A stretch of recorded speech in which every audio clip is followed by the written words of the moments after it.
Hello, hello, hello. Good morning, good afternoon, good evening. We're back. Hold on. Why does it sound? That sounds great. I cannot hear myself think. I'll turn it off for me. Yes, good morning, good afternoon, good evening. We're back with more Phoenix Wright, Ace Attorney. For this time, nope, not continue. Whoa, whoa, whoa, whoa. No, not continue. We're finished. We gotta move on to number 2. The second game. Yeah, I guess, well, let's get started.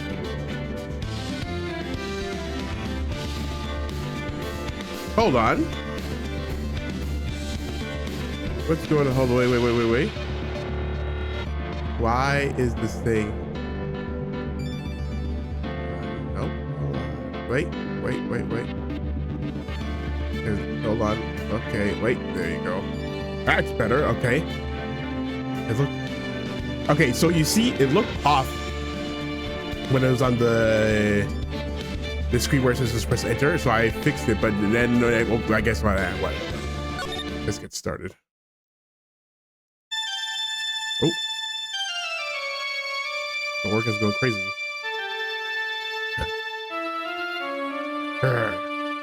How did I get into this mess? That's far enough. You can't run forever, Mr. Phoenix Wright.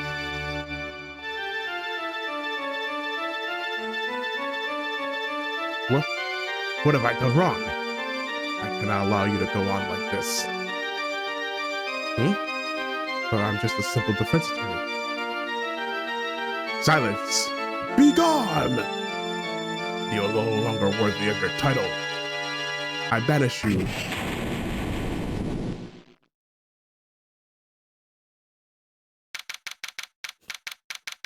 What's the final boss of Marvel vs. Capcom? I forget. The Magneto thing, amalgamation. I forget.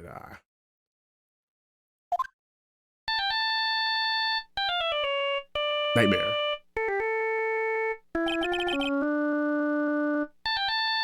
Can you be lounging like this? Is the courthouse, right? Are you really allowed to be lounging like that? Holy. I bet it was that ringtone that caused this. I really shouldn't be dozing off right before a trial starts anyway. Yeah, you kind of shouldn't. Okay, can you stop? Thank you. Huh? Looks like they hung up. Ah, good. I finally found it. Tong! Talk about a close call. I hate to do this to you, but it's nothing personal. Nothing personal, kid. Mr. Attorney.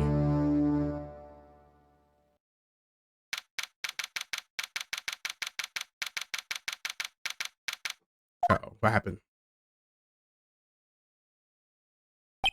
Ouch, my head. It's throbbing. And why does it feel so foggy in there? Oh, we saw you.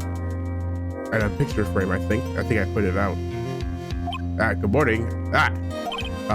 Good morning. I know who she is. We're not supposed to know who she is yet. What's wrong? You don't look well. People are at the best in the first thing in the morning. Where's that fighting spirit? What? Sorry, can you turn down the tune for me too? Holy. Tone it down. My head started hurts. Roger that. So who are you? And who am I? Perhaps. Am I in trouble or something? Huh? Trouble? Wait, never mind. You're a policewoman, right? I thought maybe I had done something wrong. What are you talking about? I'm the one in trouble. What? I'm placing my life in your hands today, Mr. Wright. Life in my hand? Whoa, hold on. You promised me. You said you proved me that I wasn't guilty. Not guilty? Surveillance camera? Just when I thought all hope was lost, when all the lawyers had laughed me off. Leave it to me, he said. You, the one and only Phoenix Wright, came to save the day. And just like that, I will move the tears, sir. What? What? This is a load of particles. I'll never forget what you're doing for me, ever. What is this girl yapping about? Actually, I really love to watch court proceedings, and I always root for you to win. I doubt that. When I'm off duty, I like to come here and... What's wrong? You've been acting really strange, and you keep staring at me. You make me kind of nervous, sir. Oh, sorry. I'm afraid to ask, but here goes. So this might sound bad, but who are you? What? What? What? Mr. Wright, how can you say that?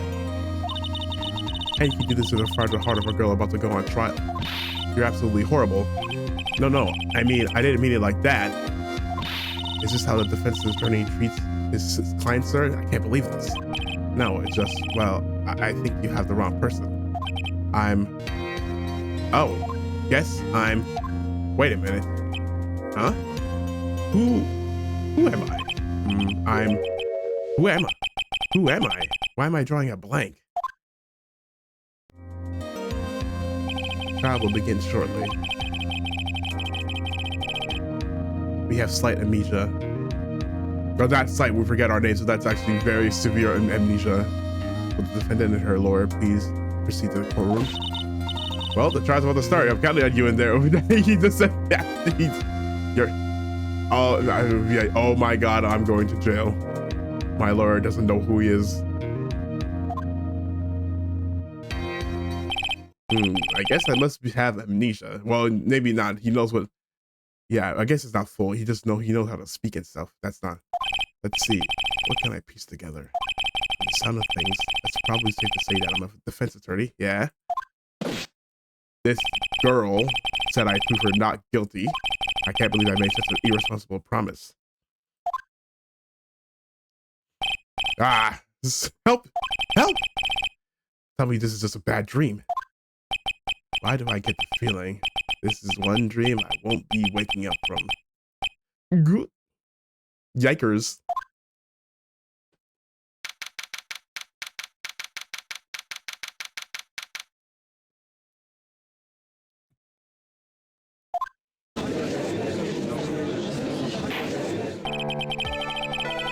First in session for the trial of Maggie Byrde. Prosecution is ready, Your Honor. What is it, Mr. Wright? Are you talking to me? Do you see any other defense attorneys here? I guess not. Now then, are you ready? Yeah. I guess I should say yes for now. Are you ready, Mr. Wright? Yes, Your Honor. Wait a second. If her life is in my hands, I should really do the responsible thing. Actually, you see, Your Honor, my memory is kind of... The court will not hear the defense's excuses. Because the defendant is a member of the police, this case is under great scrutiny. Therefore, we must make this trial fair. We must make this trial fair and swift. Fair but swift. I believe I have told you this before. I hope you're not telling me you've forgotten. Actually, I have. Actually, that's exactly what I'm saying, Your Honor. Mr. Payne, your opening statement, please.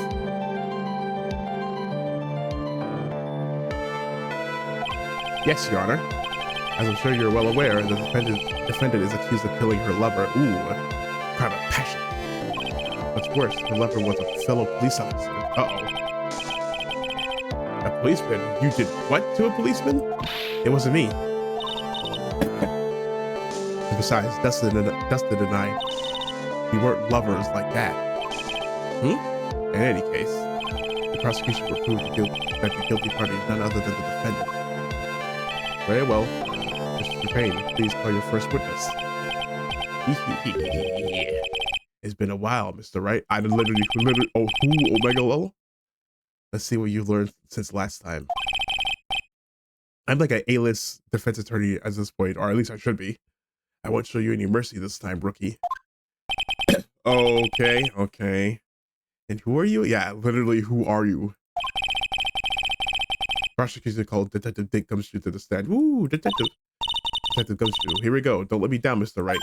Nowhere to hide. I'm so dead.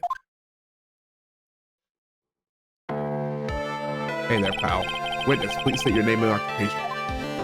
My name is Dick Gumshoe, sir.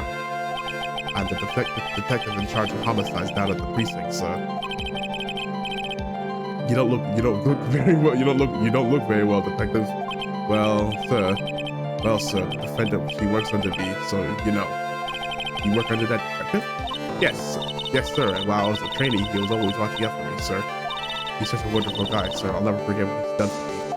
Okay, calm down. I believe Detective Gumshoe. Describe for us the details of the murder. Yes, yeah. It happened at the park near the headquarters, Expose Park. The victim was one of the local cops, Dustin Prince.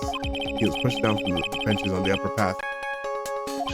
The night they beat up his body and died and snapped his neck. The details are listed in the report that was distributed yesterday. It's not disturbed. Yes, the autopsy report, correct? Why do I not remember getting a copy? Why do I not remember getting a copy? It'd be funny if he says, why do I remember not getting a copy? Let me readjust myself. Lean back. I see everything is in order here. Even the estimated time of death is unusually well documented. Really? The victim stopped for the impact of the landing, sir. The result of the autopsy confirmed the time of death. If I may, Your Honor, too much saliva in my mouth. The prosecution would like to submit this photograph. Very well, the court accepts it into evidence. Now then, I recall yesterday's preliminary hearing, a very important piece of evidence was brought to our attention. Yes, Your Honor. Yes, sir. Yes, I guess. Mr. Wright, is your head on right today? There was a very crucial piece of evidence found under the victim's body. Was there? Have you lost your mind? Well, actually, it's just nerves. Give me a second. What? How can you talk like just an amateur? I thought you were a pro, sir. All right, sir. I'll help you through this. Now let's maybe you gotta. Okay, I'm not gonna read this.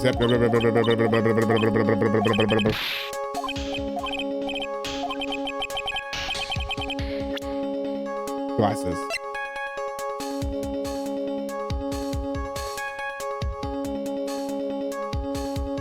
Yeah.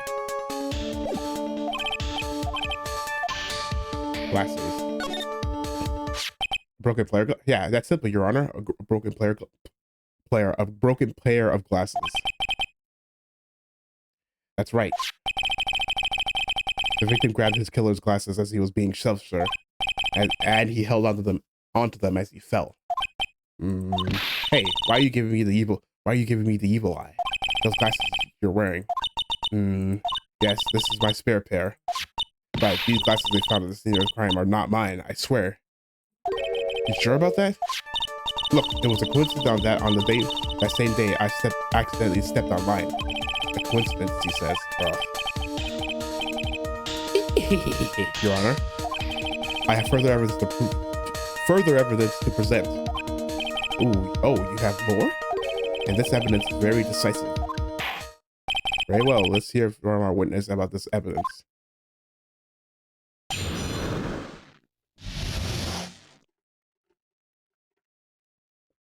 Show me what you got. There's something even more incriminating than the glasses under the victim's body, sir. During his date, the victim was pushed from the bench area. Okay. But he managed to write the culprit's name on the ground where he landed. I don't like saying it, but it's clearly the defendant's name, Maggie. With this piece of evidence and the glasses, it's hard not to say she's the culprit. Well, if you're paying attention to the dialogue, there's something very glaringly wrong with that picture. Very obvious, actually. Can you see?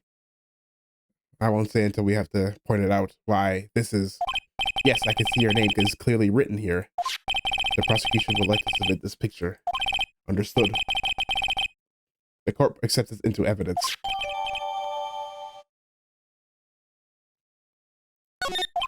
As if the glasses alone didn't make you look suspicious. The victim even wrote your name clear as day on the ground. But I already told you those glasses aren't mine. And how do you explain his dying message? It's a conspiracy. It's not guilty. Okay, so this also doesn't... Okay, you should know what's wrong with that picture. Cross-examine. This is it. I'm counting on you. Sure, but what am I supposed to do?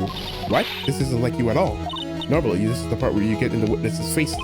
Get in their faces to do what? I guess there's no way around it. Okay, I'm gonna lend you a hand. The prosecution witnesses all hide things from the court, which means they lie from the time to time. Lie. But isn't the detective your superior? Well, even if they don't mean to lie, sometimes people just remember things wrong. Like a detective. He does sort of look like a scatterbrain. It doesn't matter. Either way, it's bad for us, sir. That's why when you question witnesses, you have to find and expose their lies. Mr. Wright, your cross-examination, please. Yes, Your Honor.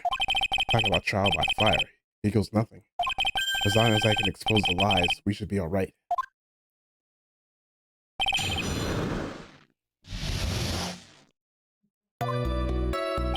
There's something even more incriminating than the glasses of the victim's body, sir. There is date for the bench area question. When he landed. Okay, let's see. Did he say he died instantly?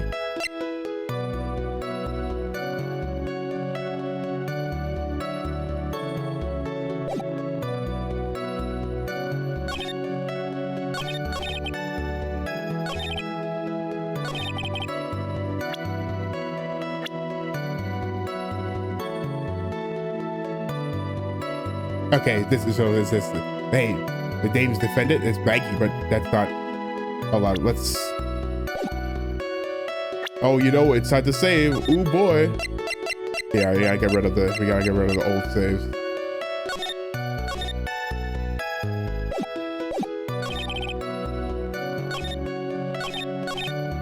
Maggie, yeah. There's something wrong about that though. Maggie, but that's not her name. Hold on. Wait. This feels right. What is it? I don't know, Your Honor. Something about this pose. What's come over me? Without thinking, I just blurted out objection. I yelled it at the top of my lungs. Fingers outstretched, ready to take on my opponent. What a rush! Detective Gumshoe. You talking to me, pal? Please state the defendant's name for me. What are you trying to prove with this futile excuse, Mr. Wright? Just say it. You'll see. This is a very crucial line of questioning. Actually, Mr. Payne, you can answer the defendant's name if you please. Why? Where is this ridiculous question coming from? The defendant's name is Maggie Byrde. No, nope, that's wrong. I think someone needs to check the court record. What? It says right here that it's Maggie Byrde. Ah! She got that whack ass spelling of her name, so.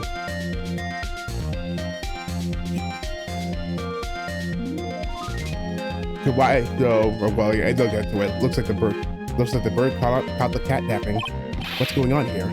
I have no idea either, sir. As you can see, the victim did indeed leave with the name Maggie. However, the defendant's name is actually spelled Maggie. This is a blatant contradiction of facts. Oh, how about that? I hadn't even noticed.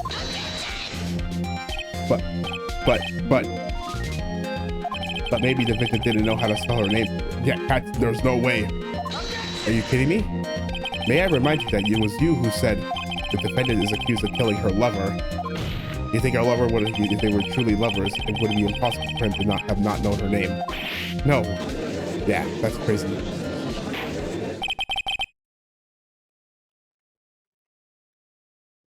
This is very true.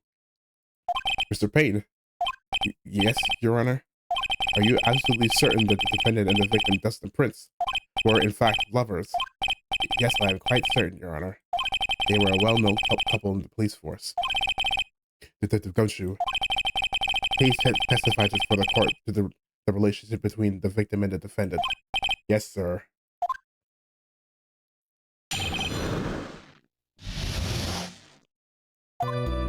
Officer Prince and Officer Wright had been going out for about half a year, 6 months.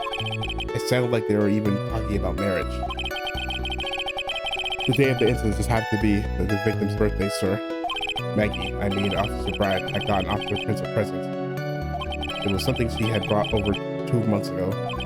I should know, because she came to me to ask what she should get for him. Oh, those two sound like they were close. Nevertheless, tragedy struck. Yes, I see. You may cross-examine the witness, Mr. Wright. Oh, I forgot it. Hold on.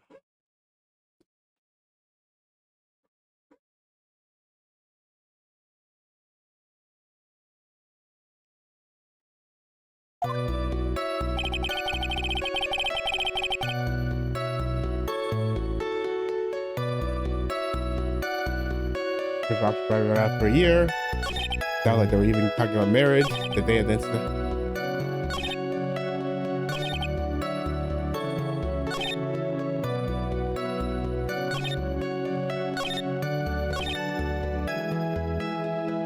She's depressed over 2 months ago.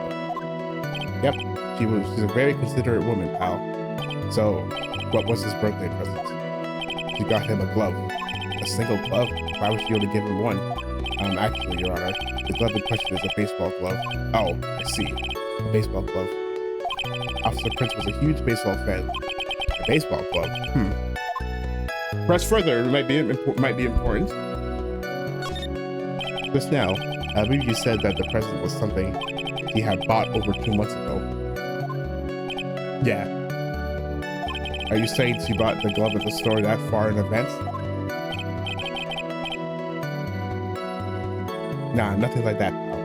And what is it? And what is it like? She ordered it. It was custom made.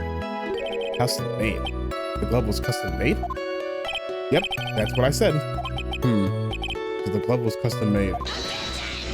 Your Honor, I really don't see how this glove is related to the case. Yes, it would seem that there's little to no relevance. What do you think, Mr. Wright? Do you think this glove is really relevant to the case? I don't know where this will lead me, but of course it's relevant. That glove is the key to this whole case. Yes, bluffing to the max. Now this is the Mr. Wright I know. Yes, dude. You just wing it and see how far it takes us. I'm so happy you're back, sir. I was wondering how long it'll take. This is great. Pressing people. Feels like I've done this before. As I used to squeeze the information out witnesses. Very well. If you're that convinced, let's hear some more about the matter. Actually, I brought that glove with me today. And? Why didn't you just say so earlier? Hurry up and show the glove to the court. Well, I didn't think it had anything to do with this case. Anyway, this is it, sir. It's rather yellow, and it looks like a banana bunch. What an ugly glove. Officer Prince really liked the color yellow, and that's why you had to special order it? Yep, that's right. That and the one other reason. I think this court has heard enough. It's clear that the victim and the defendant were involved with each other. Yes, that's correct, Your Honor.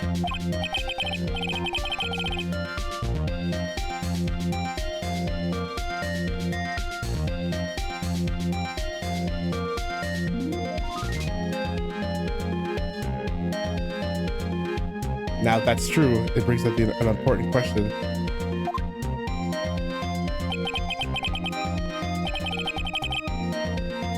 Was the name Maggie really written by the victim? I see your point, Your Honor. Detective Gumshoe, please tell the court a little more about the name on the ground. Yes, sir. The writing on the ground. Well, the writing on the... We first looked into the handwriting. Unfortunately, we couldn't confirm that it was the victim's handwriting. Next, we checked the victim's pink pointer finger. We found that there was sand trapped under the victim's fingernail.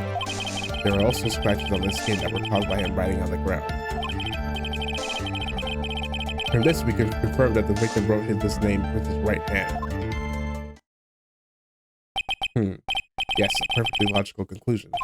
Now then, Mr. Wright, you may cross-examine your witness. Thank you, Your Honor.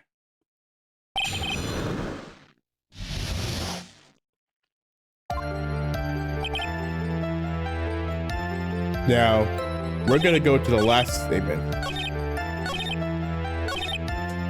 Right hand, and we're gonna... Because this looks like a...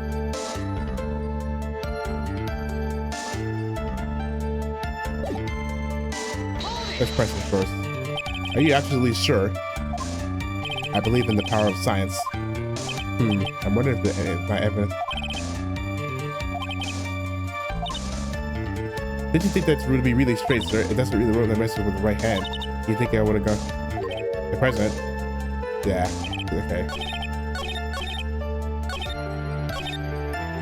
The president. No, that's wrong! Detective Gumshoe, take a look at this. That's the glove, right? Could you tell the court what is special about this glove? What's special? Never really thought about it, but it's really yellow, and that's about it.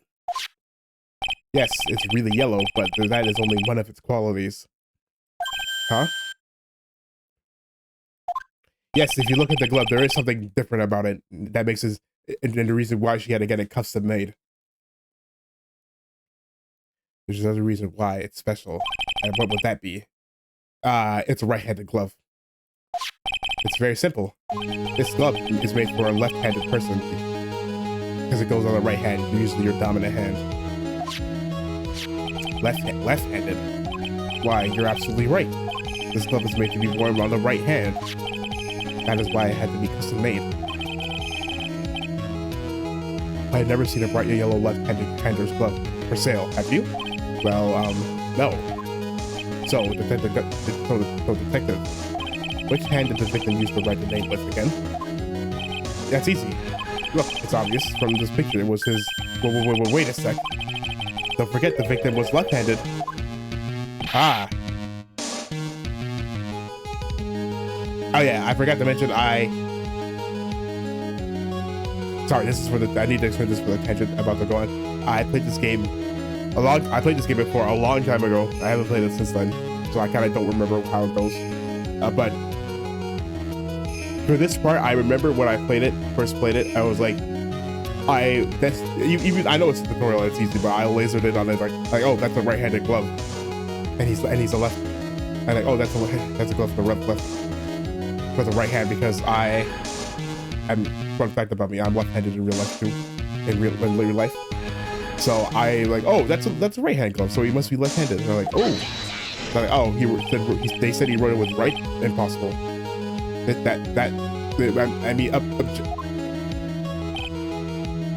Overruled.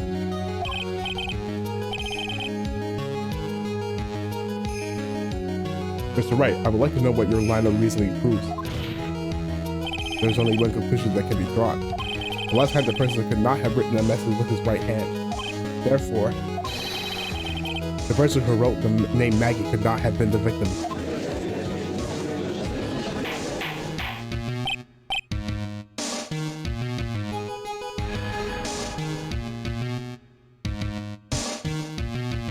Order. What do you think about it? That way, then yes. If it is not possible that this name was written by the victim himself, then that means Maggie is... No, it's not possible. Mr. Payne. Yes, Your Honor. The evidence the prosecution has presented has failed to prove the defendant's guilt. In fact, I believe we have proven her to be innocent. No. All right, you did it, Mr. Wright. Ooh, I feel like I can breathe again. It seems that we have reached the conclusion. You did a fine job once again, Mr. Wright. Me, Your Honor? Well, thank you, sir. See, you got complimented by the judge again. You're really good. And that's why you can't give up being a lawyer, sir. Are you joking? I'm more than ready to retire. I will now announce my verdict. This court finds the defendant, Maggie Byrde. Oh, you still got the life in it, I guess. No, not yet. I mean, please give me a few more minutes, Your Honor. What? What is the meaning of this, Mr. Payne? The prosecution is not finished yet. What do you mean? We would like to call our next witness to the stand. What? What?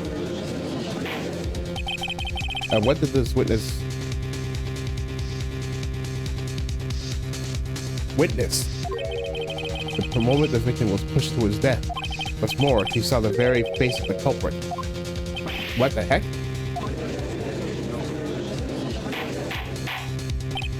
Order in the court.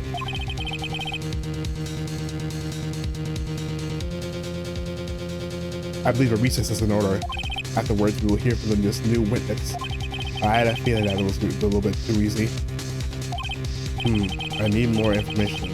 I had to see what I can find out during this recess. I can't let my guard down. It's only going to get tougher from here. Court is adjourned for recess.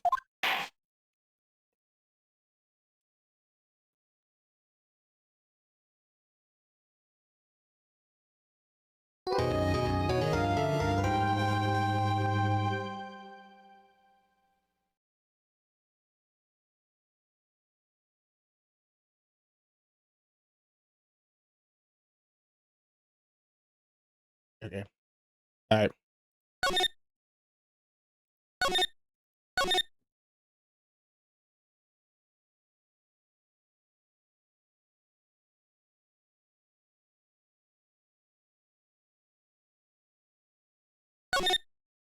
Forgot if I say something like amnesia.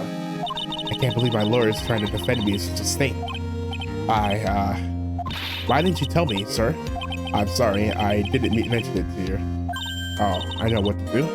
I heard you can fix something like this with a really strong shock to your system. Come on, lawyer head. I'll give you that. Yeah, come on, lawyer head. All you little Maggie kicks and be all you need.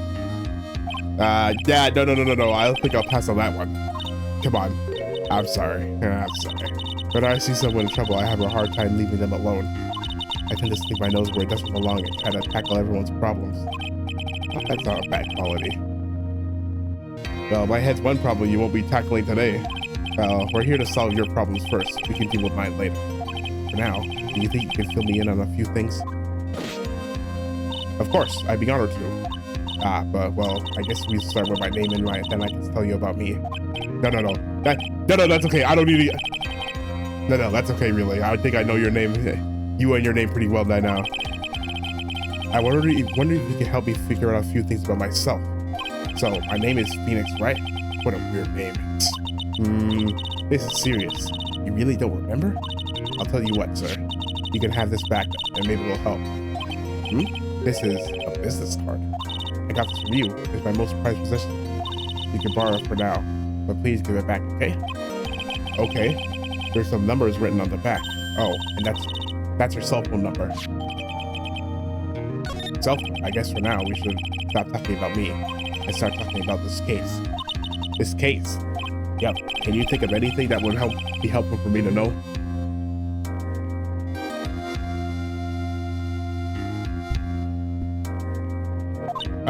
What can I tell you? I can't think of anything other than the incident with the cell phone, but... Cell phone? Yeah, your eyes lit up when we talked about it at the detention center, sir. Hurry up and tell me then. This might be very important. Okay, Roger.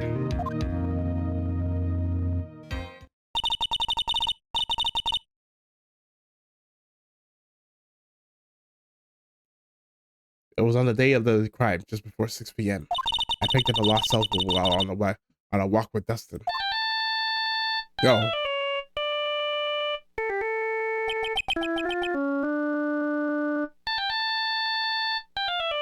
Hold on, I need to check something.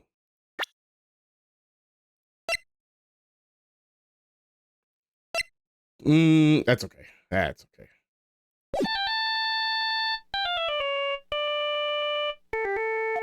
All of a sudden, the phone began to ring. Yeah. Hello? Oh, thank you. I've been searching for my phone. Is this yours? Oh, I'm glad you called. We can meet up and I can give this back. I'll be right there. I'm sorry, I didn't catch your name. You can call me Maggie.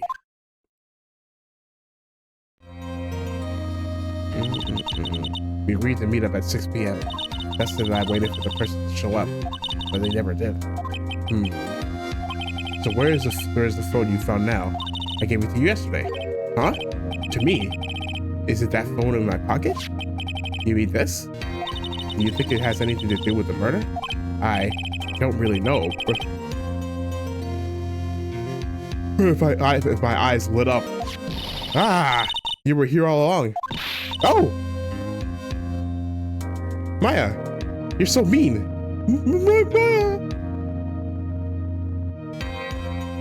Huh? I called you a million times, but you wouldn't pick up. The goat, my goat.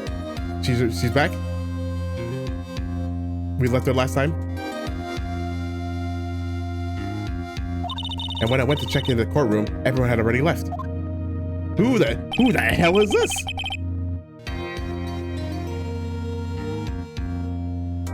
Now it's like, who the heck is this? Let me guess. I'm supposed to know this girl too, huh? Hey, good morning. Hey, good morning, Maggie. And good morning to you, Maya. She should say, yeah, we're in it. So, how's it going? Yeah, we're kind of in a pickle. Is there a word for worse than abysmal? Huh? Oh, and what if I said everything will be fine? That's right. Maya to the rescue with ultra decisive, super important evidence. Here you are, Nick. The thing you wanted me to bring. Huh? Oh, thanks. What the heck is this? A list? It has about 20 people's names and phone numbers written on it.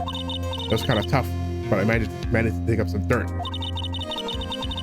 Looks like these guys are up to no good. No good? As in, there's a group of con artists that the police are currently investigating. I think these guys are members of that group.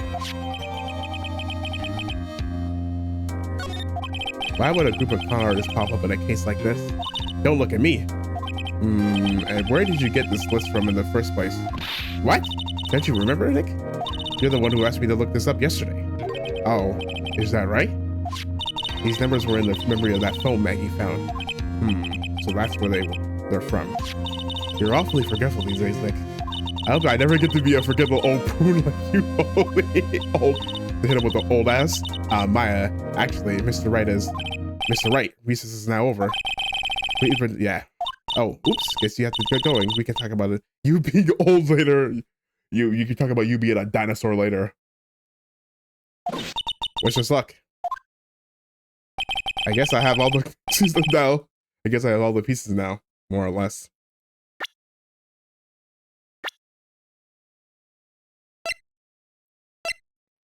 It does that? Or I guess we don't know. We just don't. Yeah, we just know her name.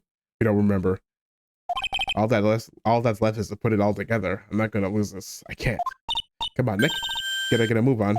Yeah, person.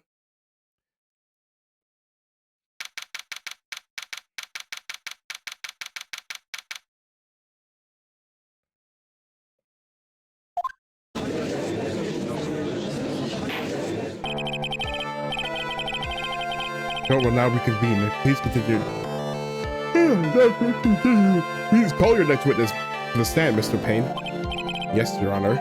But before I do, if I may say a few words. What is it, Mr. Payne? It's about the next witness. He has a tendency to say things that rub people the wrong way, you see. So he's a rage baiter. So I asked if the court might be a little lenient on. No. There's no need to give a preface. Preface? I think it's preface. Just hurry up and call your witness, please. Yes, Your Honor. The prosecution calls its next witness, a drifter who was taking a walk in the park on the day of the murder. A vagrant, you may say.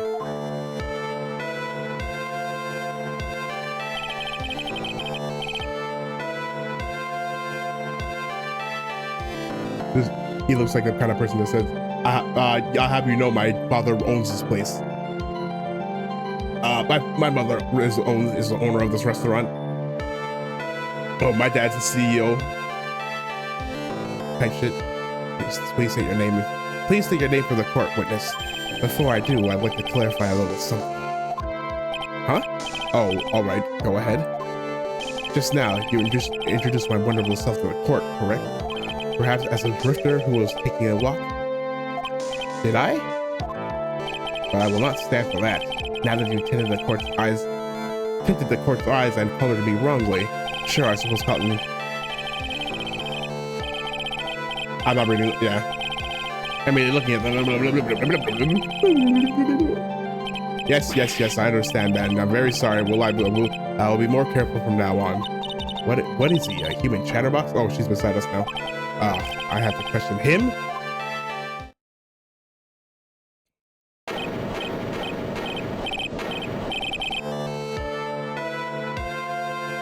Fashion, cars, women, glasses, and of course, university. First words will indeed apply.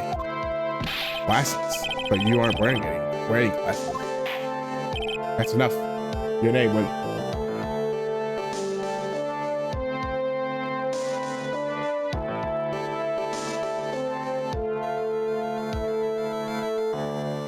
that's enough. Your name, that's enough. Your name with this. Oh, is that how you want to play this? Using your power and influence to keep the young people down. I see how you work now. You old people and your dirty tricks. You thought you had me, but you thought wrong. I'm sorry, it won't happen again. Oh man, I forgive you. All right, I suppose I can tell you my name. I'm Richard Wellington, the drifting virtuoso with a PhD in drifting, as it were, basically unemployed. Neat. If you wanted to, you just call me a university student in transit. I have Mr. Wellington. On the day of the murder, you were taking our strolling through the park, correct? It would appear that you are attached to that word. If you must, then by all means. But if I remind you that I am in no way a prepubescent boy out on a walk with mommy. Anyway, please testify to this court duties that I just talk, man. See, you said it again, taking a walk. You know, you...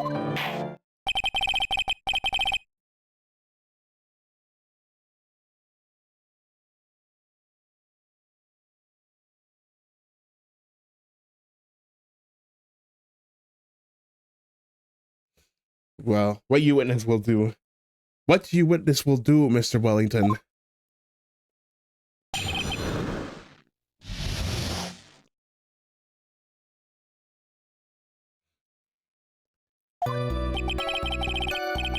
I was at the park all afternoon, deep in thought about my life situation. Same, bro. That's every day, bro. I don't remember the time at all that well, but I do believe it was past 6 p.m. All of a sudden, a police officer falls from above right in front of my eyes.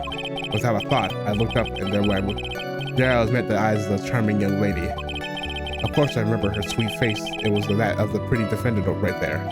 The only thing I saw was that banana that fell with the police officer.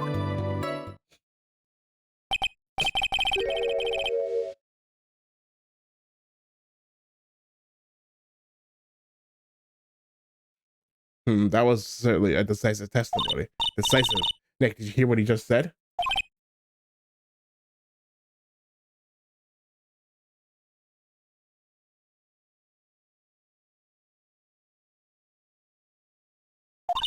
That's all you have to say? How can you be so calm?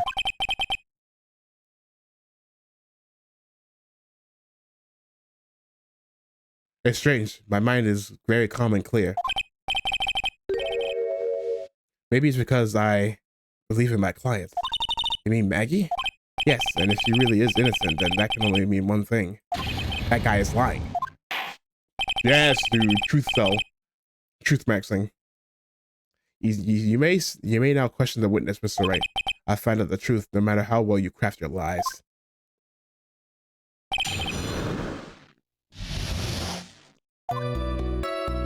I was at the park all afternoon, deep in thought about that.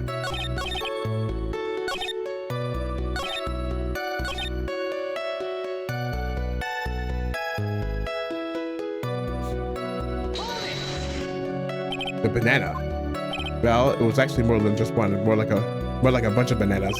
Now what would a bunch of bananas be doing there? And why would I know such a thing? I'm only telling you what I saw. That's really strange. Maggie never mentioned anything about a bunch of bananas. That's it. I'd be lying about the bananas, but he's lying about the bananas. He saw a bunch. I'm trying to think what looks even remotely like bananas, and I can't think of anything. There's no reason for him to lie about there being bananas at the scene of the crime scene. And what if it's not a lie? Well, maybe he thought he was seeing one thing and then it was something else. If he mistook something for a bunch of bananas, then that would be an inaccuracy.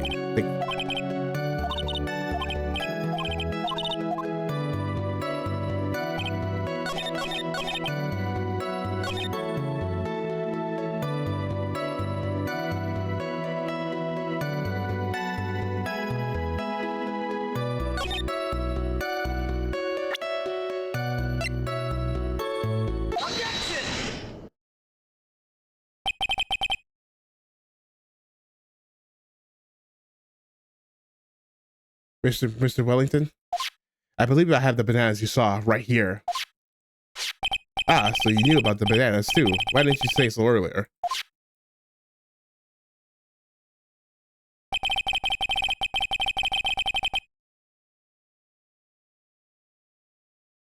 But don't think you can use this as a way to pull more information out of me.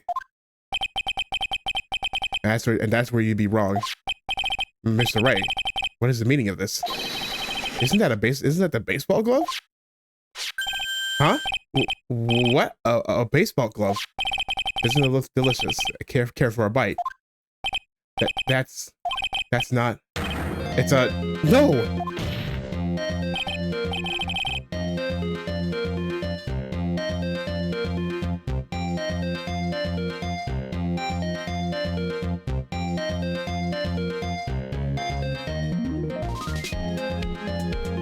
Your Honor, I think this proves one very important fact. This witness has bad eyesight. By the way, just how bad are your eyes? Huh? Why are you asking me about this all of a sudden? Your Honor, it's very simple to mistake a glove for a bunch of bananas. No, not really. Nah, no, I don't think so. Objection overruled. You're one of those people. Yes, you know what I mean. You're like those people who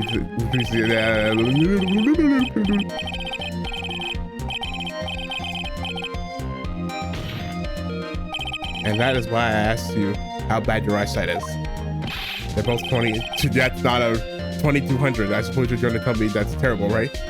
Why are you not wearing your glasses today then? That's because I lost them recently, you see.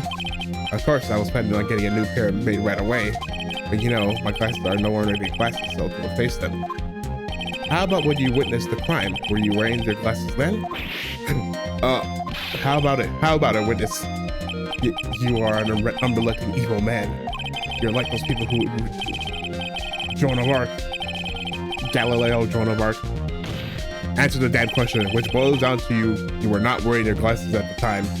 Therefore, the identity of that woman at the scene of the crime and that of the defendant cannot be proven to be the same by this witness.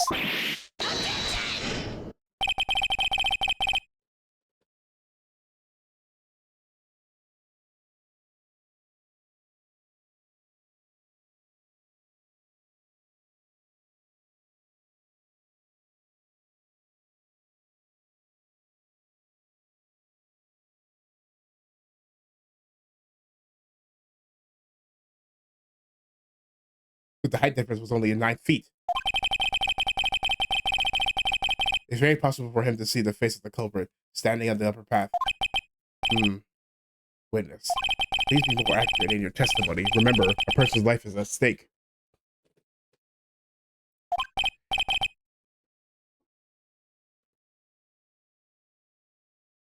Yes, Your Honor. Now then, please continue with your testimony. Please tell the court what happens next in the moments after you witness the crime.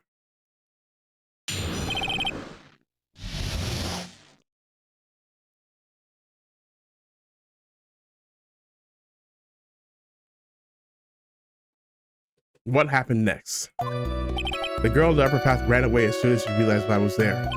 After that, I immediately called the police station to report the crime. It must have been at 6:45 p.m. when I made the call. They must have a lot of free time on their hands since they showed up within 10 minutes. So the person who was on the upper path saw you and then ran away?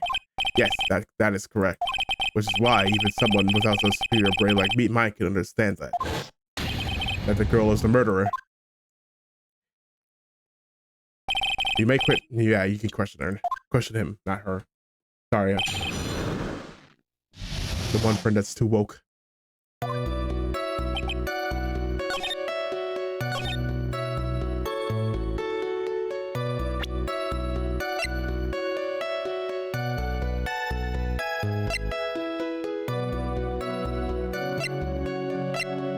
$6:45, but you stopped at 6:28.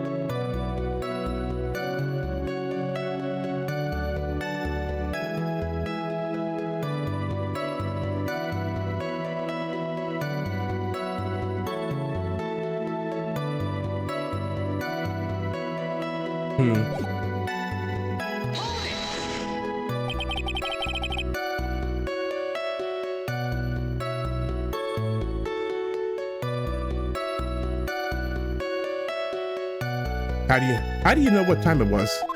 The detective told me, you know which one I mean. The one with the jacket that makes him look like a dropout from a no-name high school. Hey pal, I graduated from a pretty good, top-ranked college. I don't believe this.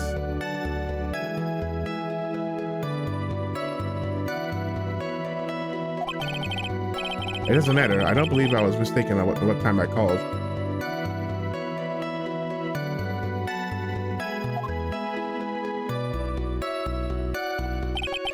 And if I'm wrong, then that detective obviously doesn't know how to tell time.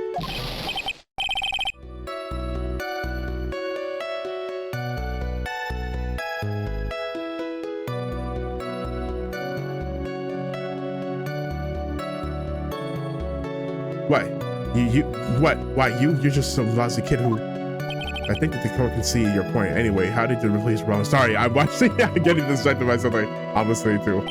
They must have a lot of free time in their hands.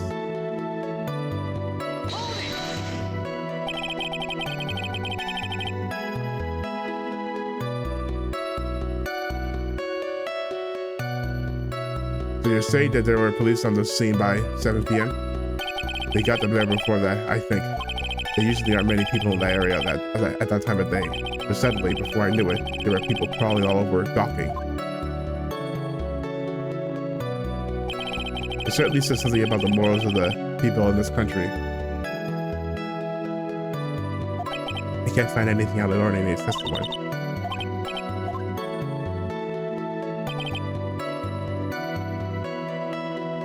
It's saying the time. So if he saw him, he got pushed.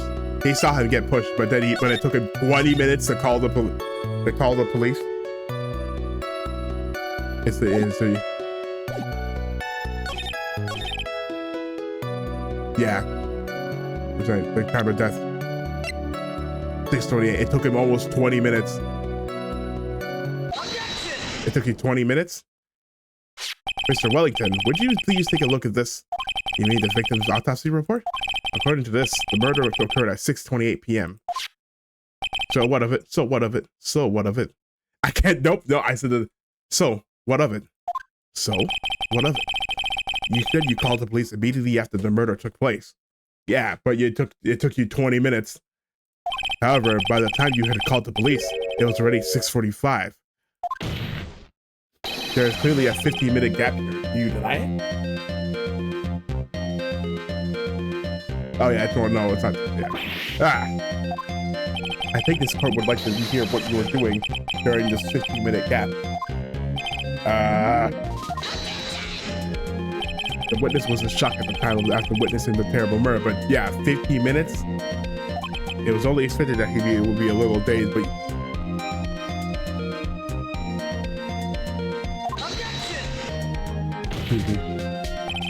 15 minutes is hardly what I would call a little dazed.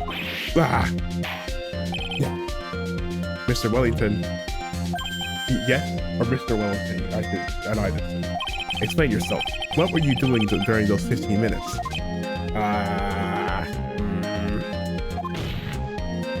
Answer the question.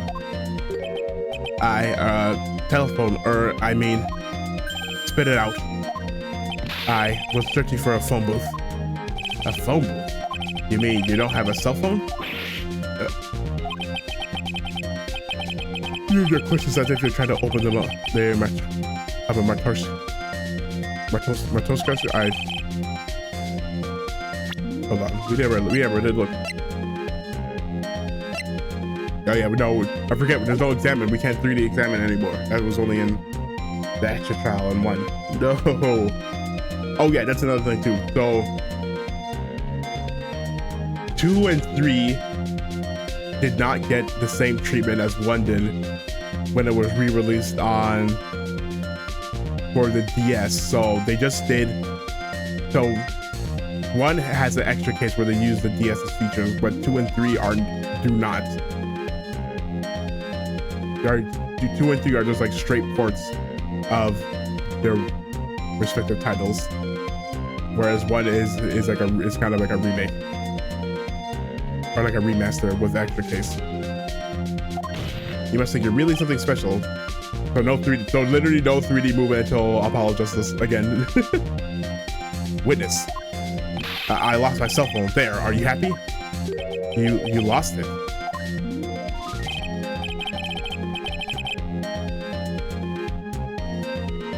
Unbelievable. You lose your glasses and your cell phone. You must be a very scatterbrained when it comes to your belongings. What? Are you saying that first rate people are never allowed to lose things? Haven't you ever heard of that?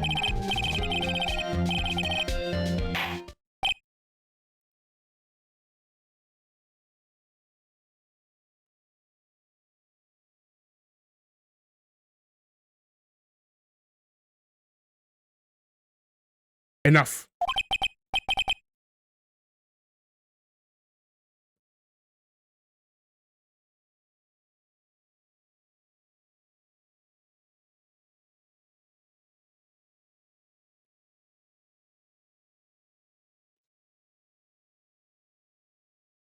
Oh man, oh man.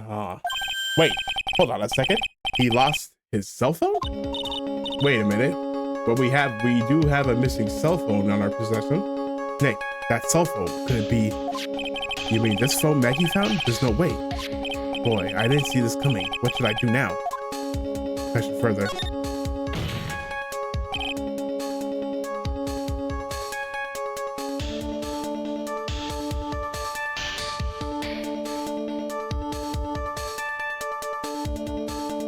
Mr. Wellington, where's your cell phone right now?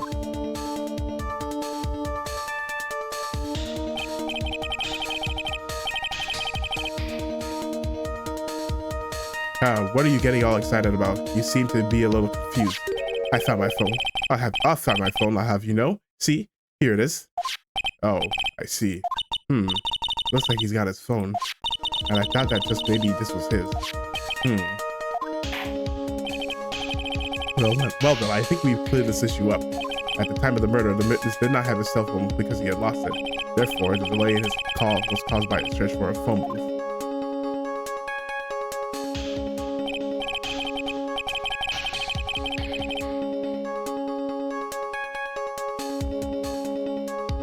Well, that's the gist of it. I guess you could put it that way and leave it at that. Do you have any further questions, Mr. Wright? There is something.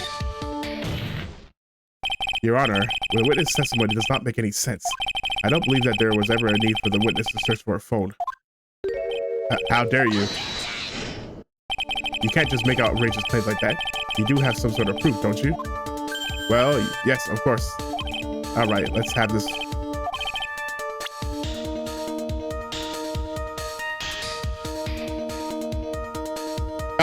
Uh-oh. Why he witness need...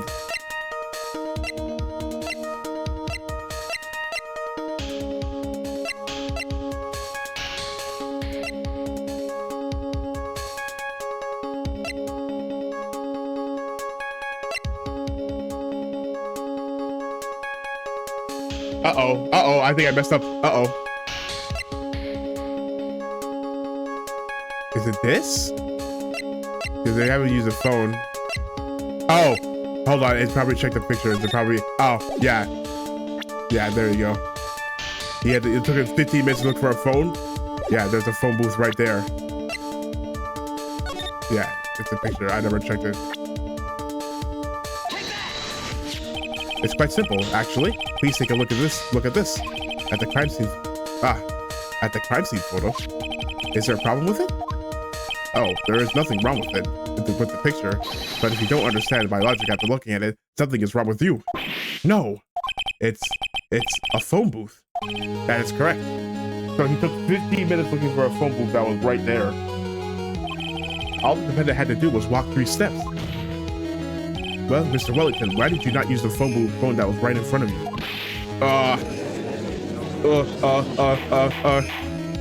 Order.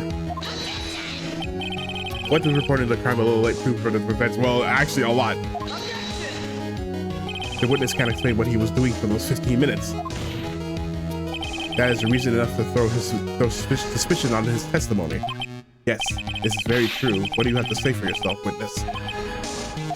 Then I bet this phone really is his, Nick. He must have killed Dustin to get his phone back. But Maggie said that she was going to return it to him. So there's no reason for him to kill him. And on top of that, we still have the phones he found anyways. But if he wasn't looking for his cell phone, maybe he was looking for something else. Was he? Mr. Wright. Yes, Your Honor. Do you have any thoughts you would like to share with the court? Can you offer explanations as to what the witness was doing during those 15 minutes? I have an idea.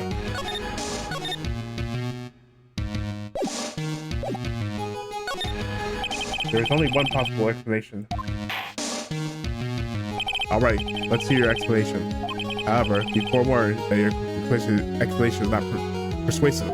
You will be penalized. Think carefully before you present, Mr. Wright. Yes, Your Honor. Probably shouldn't have said there was only one possibility. Please present to the court. Please present to the court that the one piece of evidence that was answered the following. Why didn't he?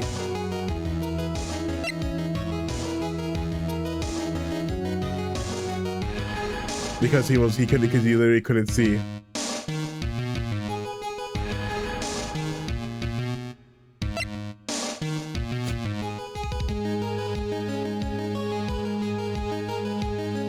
I think it's the glasses. Is this because he couldn't see?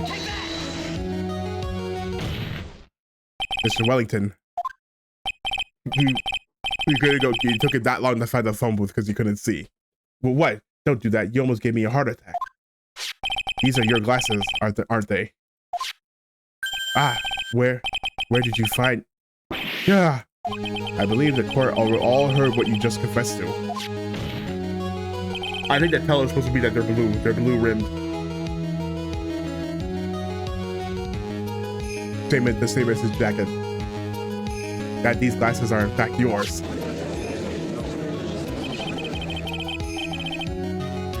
I'll tell you where they were found, Mr. Wellington. These glasses were found under the victim's body. Under the victim's body. Which is why you couldn't find them. Order. Now wait a second. Hold on. I didn't confess or confirm anything. No. Your Honor, I think the answer is quite clear here. As he fell, Dustin Prince grabbed the culprit's glasses. The culprit knew that he had to find his glasses and searched frantically for them. But he didn't realize that they were under his body. And that is why it took him 15 minutes to make that call.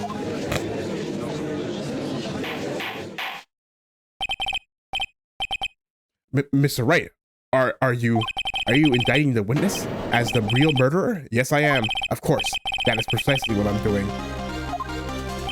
Oh.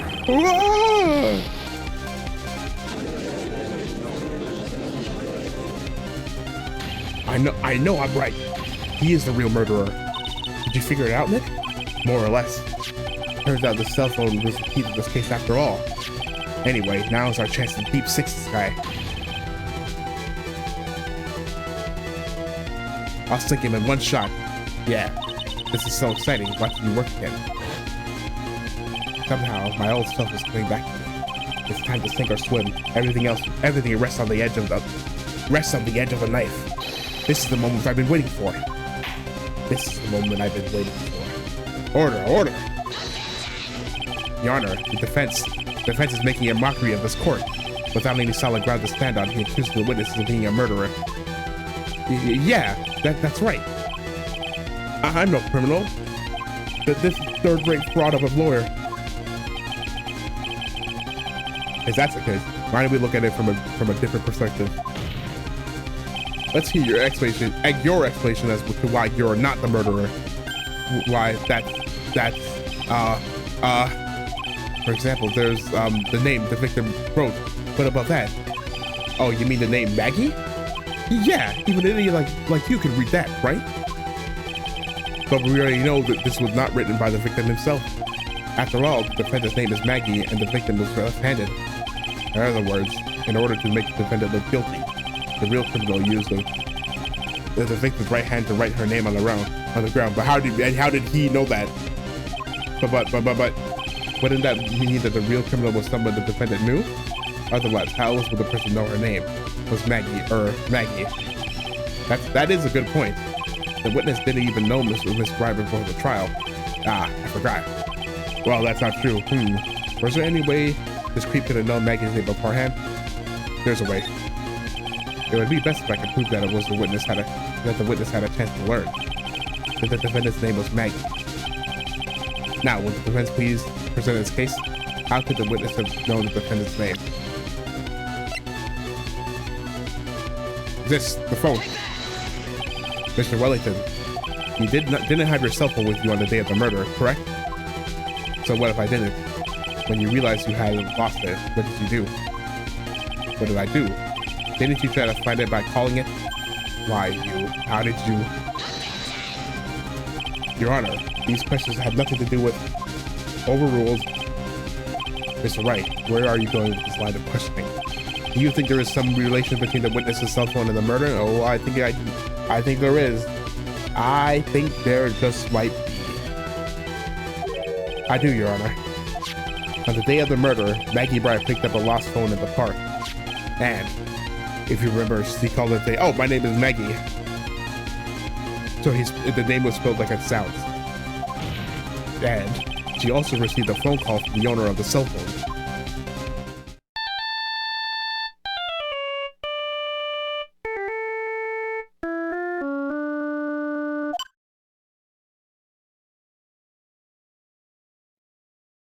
Beep.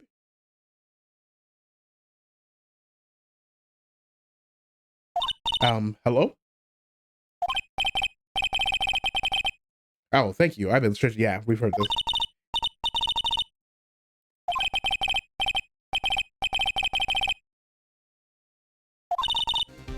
You can call me Maggie, yeah.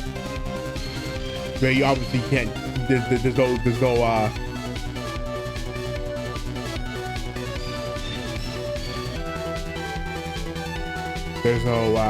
what should we call it? There's no subtitles on real life. So he spelled it like it sounded.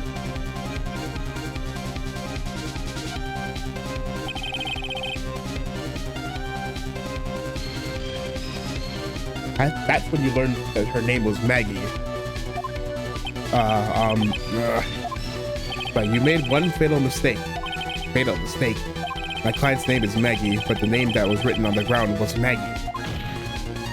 This is a mistake that can only occur if you knew how. If all you knew was how her name sounded.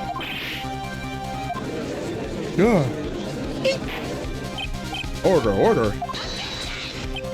But Your Honor, the witness has no motive. And your point is? It's very simple, Your Honor. A person usually would not kill someone without a reason. Mr. Wellington had no reason to kill anyone.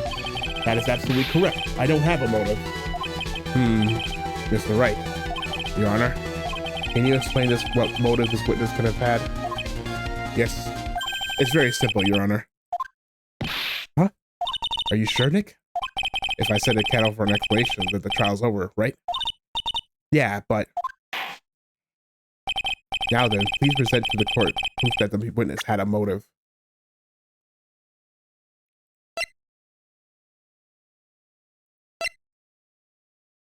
It's this.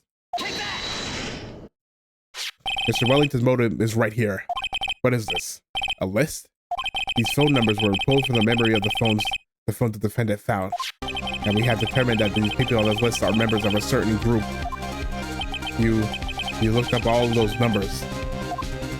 Of course. This list of phone numbers was stored in the cell phone's memory. The names and numbers belong to people who are members of a certain con artist group.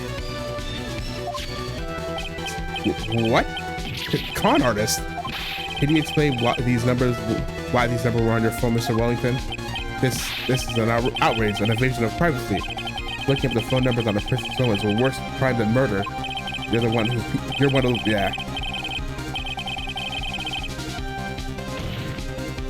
I don't care, Mr. Wellington. See, now I'm gonna play the devil's advocate.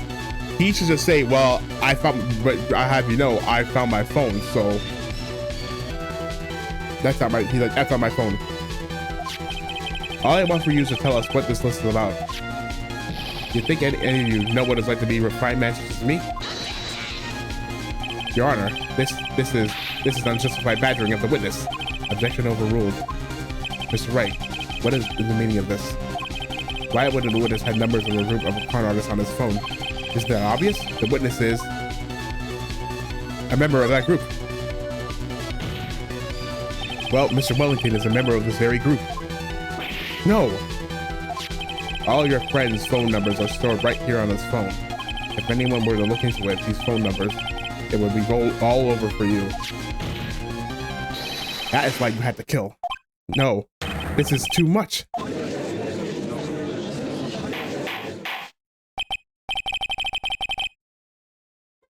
That doesn't make sense, but that does make quite a bit of sense. Well, Mr. Wellington, how would you care to explain?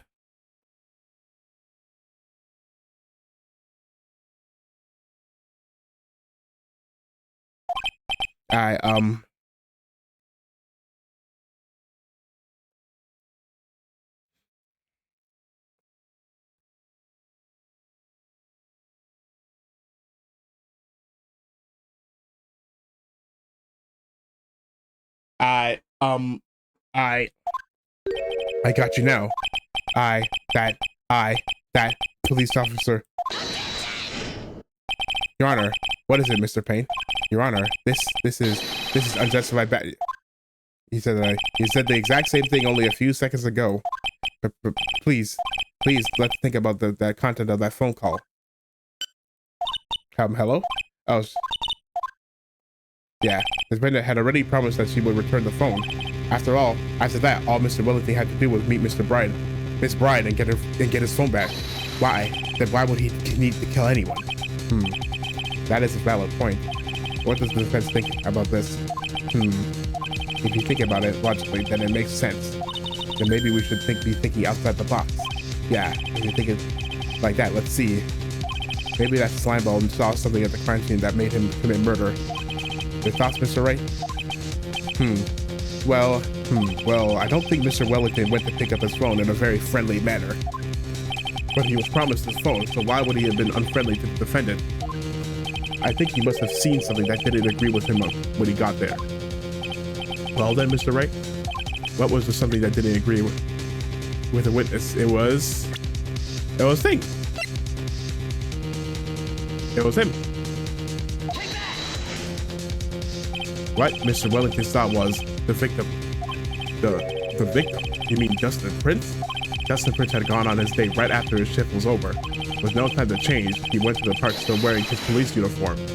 Oh! That girl picked up my phone is with a policeman. He couldn't know they were going out, so he began to worry. He was afraid that the policeman would ask a few questions before returning the phone. If I do anything suspicious, he might run a check on my phone. In his mind, it was possible they already run a check on his phone, off the phone. And he went into a panic. Is what you're saying. Exactly. Officer Prince was murdered simply because he was in uniform. No.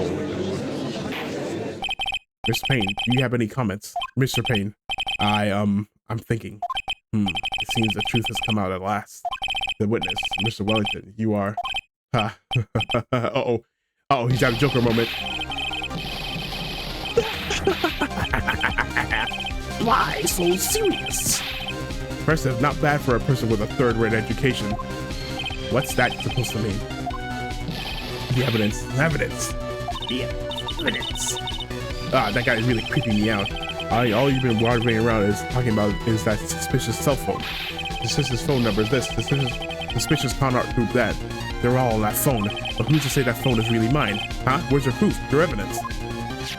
You want the proof that this is yours? I already told you earlier. That phone I lost, I've already found it. You don't have even the slightest idea who that phone in your hand belongs to. But you can be sure it isn't mine, you simpleton. What?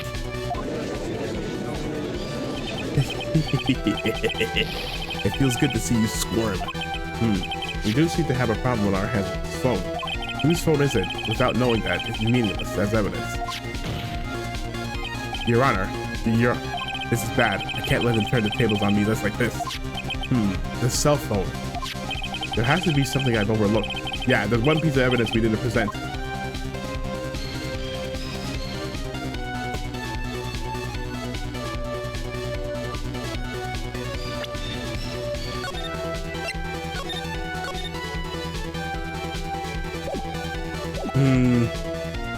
The phone stored numbers. His phone has a name and number of those in the 200 room. No.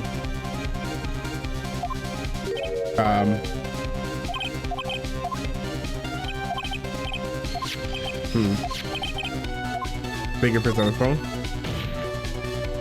I got it. We should check for fingerprints. Fingerprints? Yes, Your Honor. Mr. Wellington must have left some prints on this phone. Nick, don't you remember? When you got that from Maggie, you wiped it off. What? He said there was sand all over it, so wiped it off. I wiped it? Pretty thoroughly too. God damn it. Because they're both wrong answers. It's always so much fun watching your third-rate trash babble like the morons amongst themselves. He's made a complete recovery. How many times do I have to say this? My phone is right here, you see? Oh, and incidentally, you can't check his numbers stored on this phone. It must have glitched because all the numbers just magically disappeared. You've got to be joking. He erased all the numbers I was going to use as evidence. Mr. Wellington? What's this? By the tone of your voice, it seems like you still have some fight left in you. Where did you finally find your cell phone? Oh, you are too much. And of course you have no idea what I'm talking about.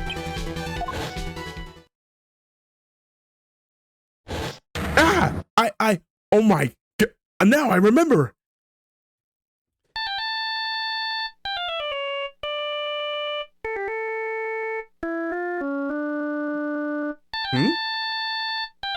Beep. Huh? Looks like they hung up. Good. I finally found it.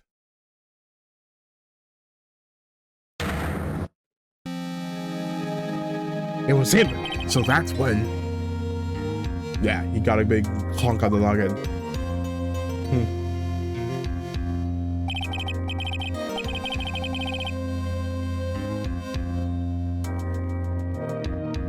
What's wrong, Mr. Attorney? Why the harsh glare in your eyes? Nick, we worked so hard to get this far, but if you don't do something quick, he's gonna get off scot-free. I know this phone has to be his. But how am I supposed to prove something like that? Mr. Wright, if you cannot prove who the owner of that cell phone is, your indictment has no basis and therefore no power. It looks like you came up a penny short. Where did it go wrong? Where did I go wrong? No! There's something we haven't used yet. Don't blame yourself. You're merely a third-rate lawyer. You only made one big mistake. Who are you? What are you? That's something you haven't figured out for yourself yet. Who I am. The court hereby concludes the cross-examination. If that's all, will be all, I'll have to bid you gentlemen and ladies a goodbye. I have a reservation at the ultra fancy restaurant on the upper side of town. Thank you for your assistance. You've had a stressful day, so please, bon appetit. What am I supposed to do? Am I supposed to just let it go at that?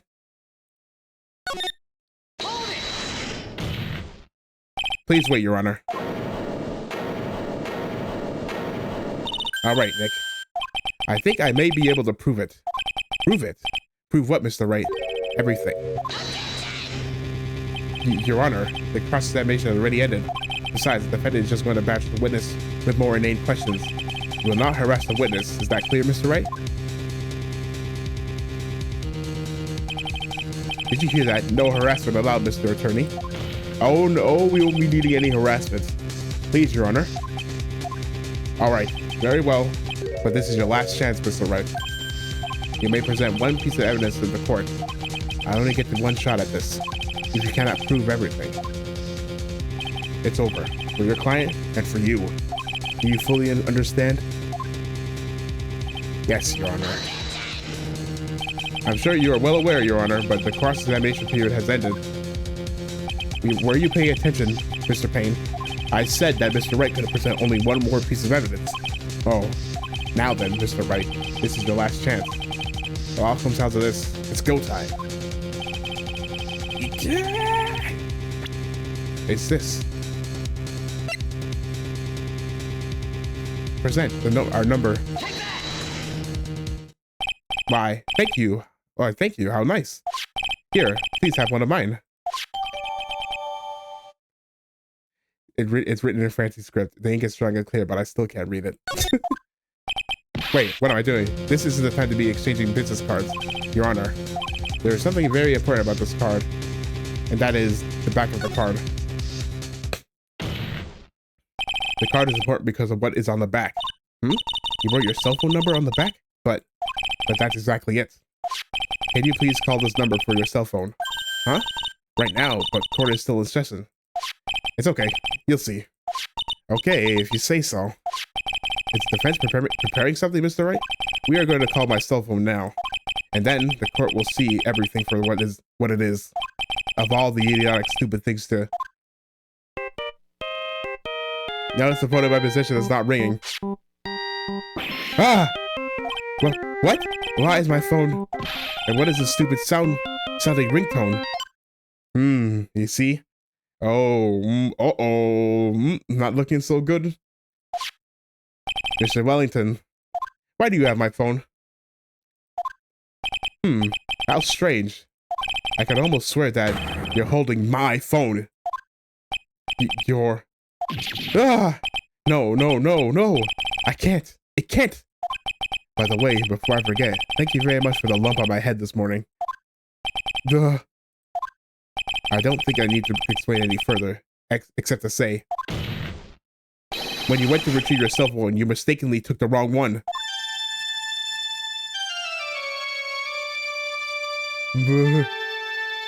Ah! Asphyxiation.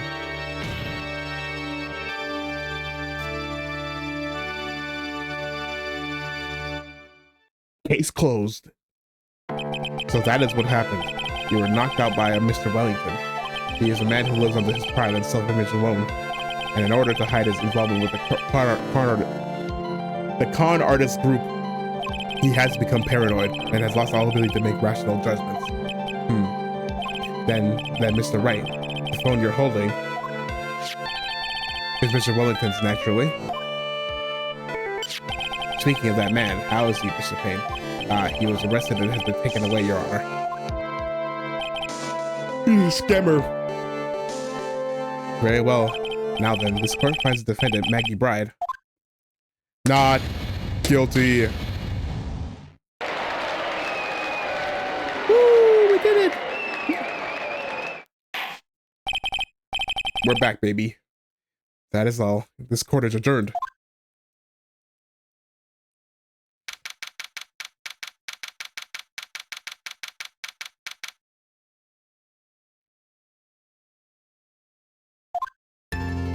Oh, September. Dude, this trial's tomorrow. Dude, the trial happens tomorrow. We're a day early. I knew that you were the real you would shine through eventually.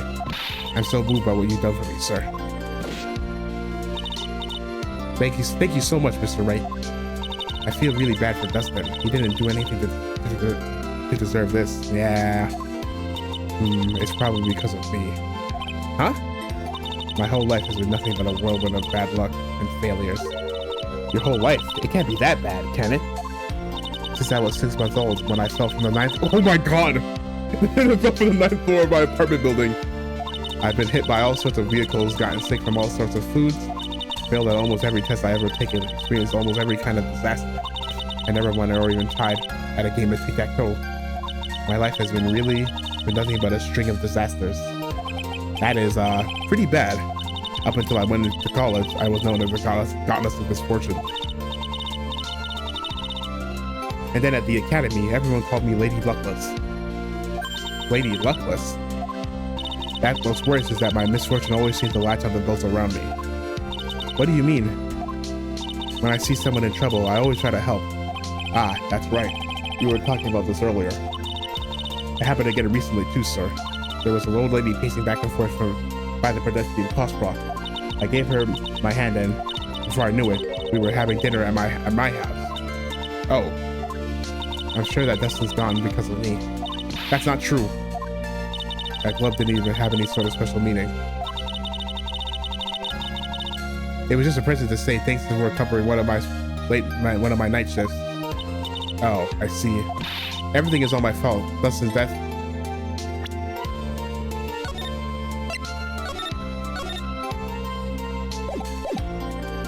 Your head being all messed up? Well, I don't think my head is that messed up yet. I'm going to find a new life for myself starting now. Next time we meet, I'm sure I'll have found a whole ocean's worth of good luck by then, sir. Yeah, after all, the goddess of misfortune is only a name. You bet, I'm gonna make it. I promise. Next time we meet, I'll only be an unlucky person instead of a goddess. Yeah, that's the spirit. Well, Mr. Wright, Maya, I should get going. Okay, good luck to you. Take care, Maggie, not Maya, Maggie. Thanks, you take care of yourselves too. What a horrible day. I've gotten my memory back, but things are still a little fuzzy. But you're okay, and that's what counts. Really had me worried. Come on, let's go back to the office. Yeah, there's something we didn't address. I'm afraid to ask, but here goes. By the way, who are you? I know it's a little late to ask, but who are you? So this might sound bad, but who are you? What? What?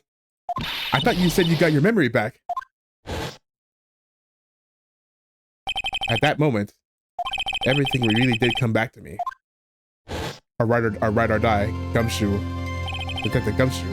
He's someone I've had classes with in the past during certain cases, but he's also been a good ally during others. Ever present, the judge.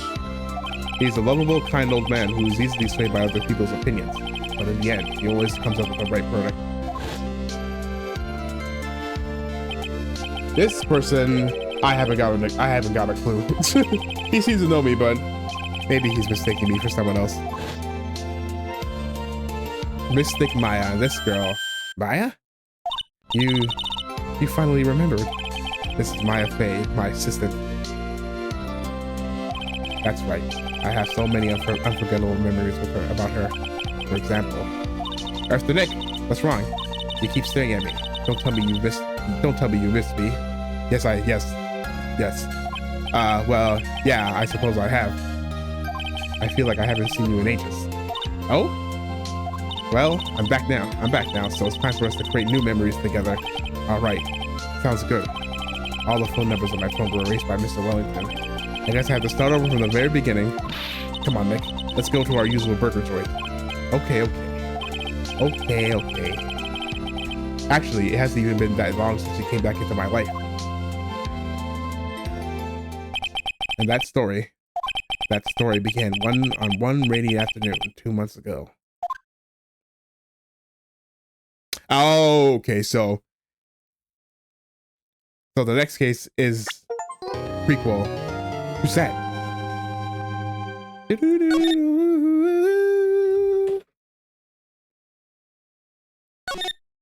Ah, there's okay. I know who that is. You don't know who that is.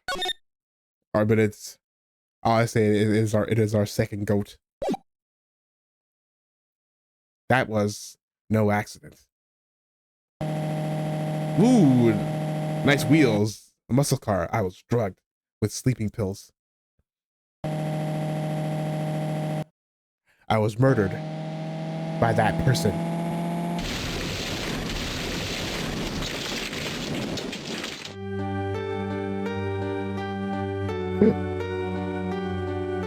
That's why I took my revenge.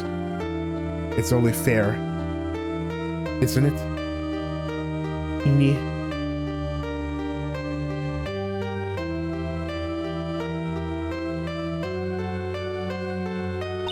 I finally get to see you again, and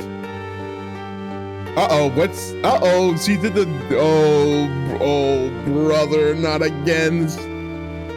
Oh, she's being suspected of murder. Oh God. Finally get to see you, Ed. It's not your fault. You didn't do it. No, I did it. I killed that person. But that wasn't you. It doesn't matter. It might as well have been me. Well, yeah. New game, new Maya crime. I can't believe something like this happened. The events of that gloomy, rainy afternoon that started this whole mess keep playing through my mind.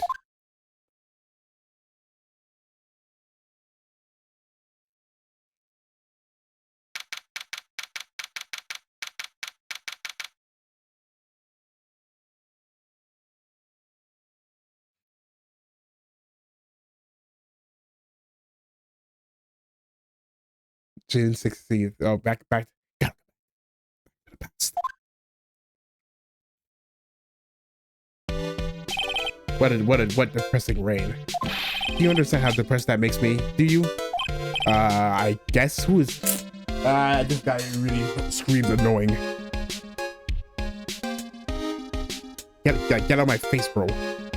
I guess. But actually, more than being depressed, I'm angry. Angry at the weather girl on TV. I think our little rainy snow will take a break with a day of sun, is what that girl said. I stake my life on it. Well, it's the weather. But that's why I didn't bother to bring an umbrella today. What nerve, calling yourself a weather girl. She's gonna be here about my $1,500 suit. About your case. Unless you're planning on suing the weather girl. I'm sorry. I thought that before we got down to business, we could have some friendly chatter. My name is Dr. Turner Gray. I'm a surgeon. Remind me to never end up under his knife. I'm here today because of this incident. Malpractice at Gray Surgical Clinic. 14 inpatients lose their lives. Oh, you're the doctor at. It's really quite upsetting. Did you hear me? Upsetting. Yes, I heard you. I agree. It's quite upsetting, Dr. Gray. The one that screwed it up was that nurse. It was her that got the medications mixed up and killed those 14 patients. And yet, now listen, good. And yet, the nurse had every nerve to go and die before admitting to her wrongdoing. She didn't even offer any sort of explanation to me, and this is the kicker. She up and has herself a grand old accident, crashes her car. Oh, this guy's kind of an asshole. Smash, crunch, instantly transforming her car into a accordion model. Brother, she's dead. Oh, yeah, and honestly, this is unfortunately kind of the theme of the game, where it's like, in my opinion, I would say this is the weakest entry. This is like the weakest entry in the original trilogy. Reason why is one of the reasons why is kind of realizing is that, yeah, a lot of the characters we meet are just suck. That's right. About a year ago, all the tabloid shows were talking about it. 14 victims of a medical malpractice and the nurse's mysterious fatal accident. There were rumors that Dr. Gray had actually caused that crash. People said it was to forever hide the person responsible for the malpractice incident. Why would I? No. Now, I'm just gonna say this once. Why on earth would I want to kill that nurse? She's the one who killed those 14 patients, not me. I think you need to take a deep breath, doctor, and focus. More to the point, this case is over a year old. Why bring it up now? That's simple, because the situation is slipping out of my grasp. This just won't do. My clinic isn't seeing nearly as many patients nowadays. Do you understand what that means? It means they're not coming to my clinic. You don't say. If it were me, I don't think I'd want to go either. So, what would you like me to do about it? I want you to help me prove I'm innocent. You do realize I'm a lawyer and not a private investigator, right? No, this is something only you can do. Maya Fey. You know this girl, correct? Huh? Maya? Why would he know her name?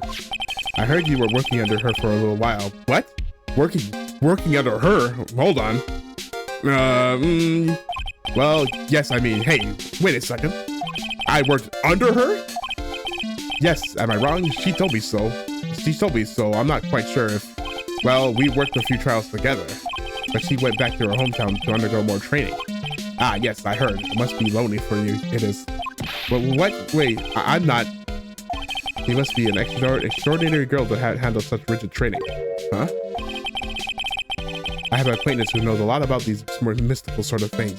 He's the one who introduced me to Miss Fey. Is Maya really that famous? And I've already set up an appointment. For what? For what else? A channeling.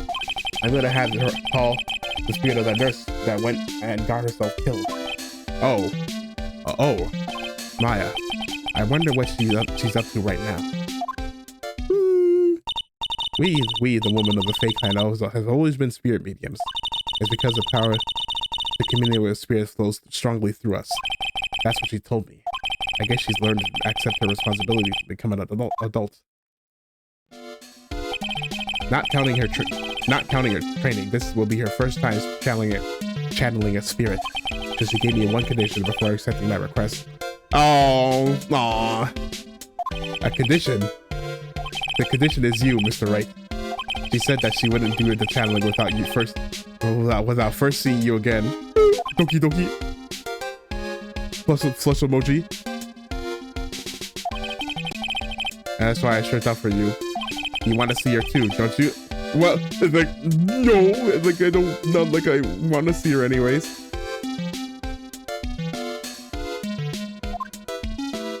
I was like, no, I would be lying if I said I didn't. And so, that is how I ended up visiting Maya's hometown with the doctor.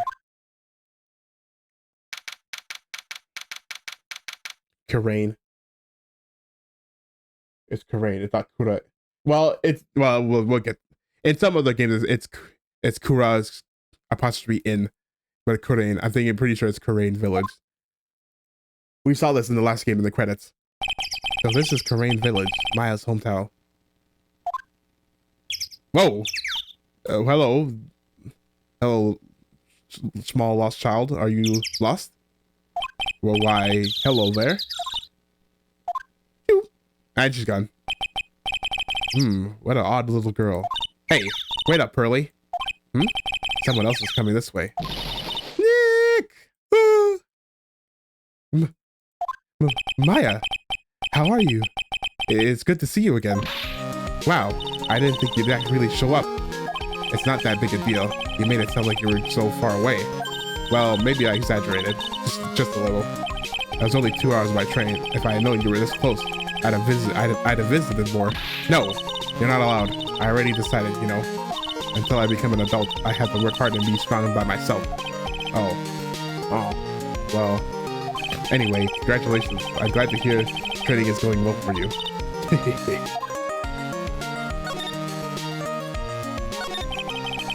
Looks like you finally become a full-fledged medium, taking on your first job. Yeah, I didn't think it would be this soon. But, this case, do you know the messy story behind it? Hahaha, behold the power of the Maya Intelligence Network. Let's see, 14 people died because of a malpractice on Dr. Ray's part, right? And to pin the blame on the nurse. He killed her in what appeared to be a car accident. Huh? So what is this Maya Intelligence Network? Anyways, Google. The tabloids. That's what I thought. Yeah, that's what I thought. I'm just pulling your leg, Nick. What really happened is the exact opposite. I heard all about it from Dr. Gray. Oh, come on, Nick. I want to take a crazed killer as a client. That's too scary, even for me. Yeah, I guess so. So, this is your village, your hometown, huh, Maya? Yep. Terrain Village, but I've heard people call this place Medium Valley, too. Interesting. So everyone that lives here is a spirit medium? Pretty much. Most of my ancestors were too, I think. That's probably true since their Fey ability to communicate with the dead is so strong. Actually, only the women of the village are mediums. So what do the men do? They usually work someplace outside the village. Oh yeah, I wanted to ask you about that girl I saw earlier. Do you know her? Oh, you mean Pearly? Pearls! Pearls! Pearly. Pearl Faye. She's my cousin. Huh? Isn't she adorable? Just like yours truly. Cousin? Wait, then that means, is she also a... Yep, she's a medium too. Pearly's a real genius when it comes to channeling. Oh, I see. I hope I didn't scare her when I tried to talk to her earlier. Nah, it's not you. My aunt drilled into her head that if a suspicious looking person tries to talk to you, run away. Suspicious looking, I mean, I guess. Well, you're not wearing a training clothes for starters. Of course not. Pearly is my aunt's most valued treasure, so she's not allowed to go outside of town. She doesn't know much about the world outside of Terrain Village. Aunt. Pearly's mother is my aunt. Duh, come on, Nick. Duh. Well, Nick, I've got to get going. It's about time for the channeling to start. Huh? Oh, yeah. I'm doing the channeling in my house, so come on in, okay? After I'm done, we can grill up some juicy burgers. All right, good luck, Maya. Thanks. Well, at least she's still the same perky Maya. A rock. Dwayne? A giant rocket. Well, no, he's not giant anymore. He's just medium. The giant rock that seems to be reaching for the sky. Its origins are written on a beat-up old sign. It looks like this giant rock is called the Kurain Boulder. There's a really complex explanation in here, but long story short, it's a big stone for spirits to live in, or something like that. An old bus stop. It says Kurain Village on the signpost. The buses seem incredibly inconvenient since they only come 3 times a day.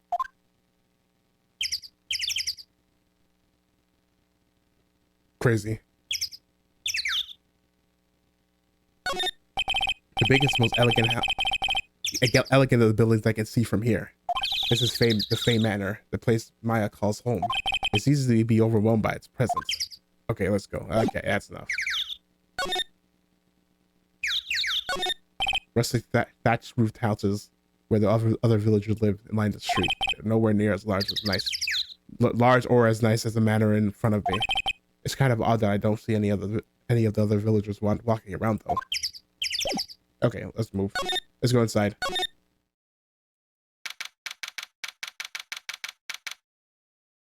Fey Manor. Yeah. Ah, Mr. Wright, I'm so glad you showed. Some nice weather we're having today. Aren't you happy? No, not at all. That stupid weather girl made the wrong call again. It will rain cats and dogs today, she said with a straight face. I can't believe they all allow such misguided reports on the public airwaves. Looks like talking about the weather with this guy is just asking for punishment. But anyway, this is a splendid manor. No argument there. It's hard to believe that this is Maya's house, though. I was giving you a guide map to this building. Here, Mr. Wright, I have a copy for you, too. So how so big she has a freaking guide map for him. That's gonna be a title. When your house so big, it's so big, you need a map.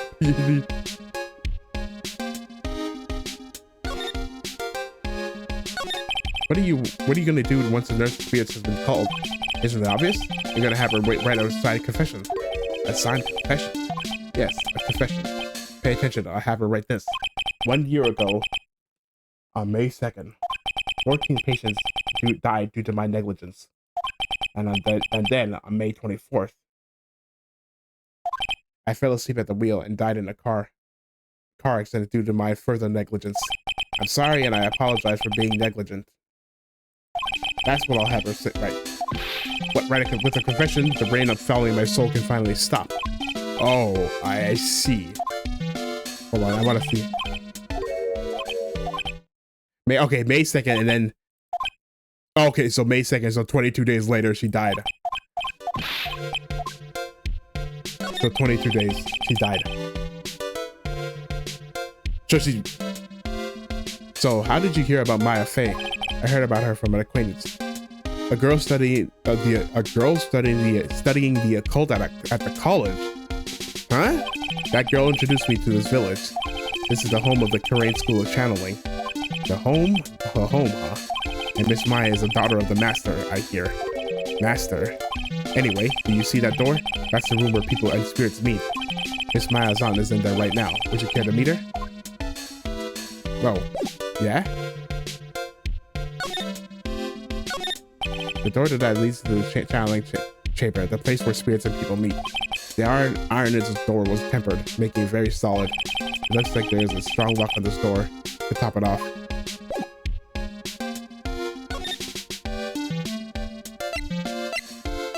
Let's go talk to the aunt, the in-laws. Bay Manor, yeah. Ooh, wow. It's just a strange atmosphere right there. These flickering lights. I guess there are candles. Good sir, who might you be? My name is Phoenix Wright. Oh, you must be that good sir. Good sir? Is she talking about me? You are the lawyer, are you not, good sir? I have heard much about you from Mystic Maya. Is that so? Mystic Maya. I am Mystic Maya's aunt, Morgan Fay. Morgan. Nice to meet you. I had wanted to speak with you about a certain incident, good sir. It would seem that perhaps you asked too much of Mystic Maya in performing your duties. Most unbecoming, I'm afraid. Huh?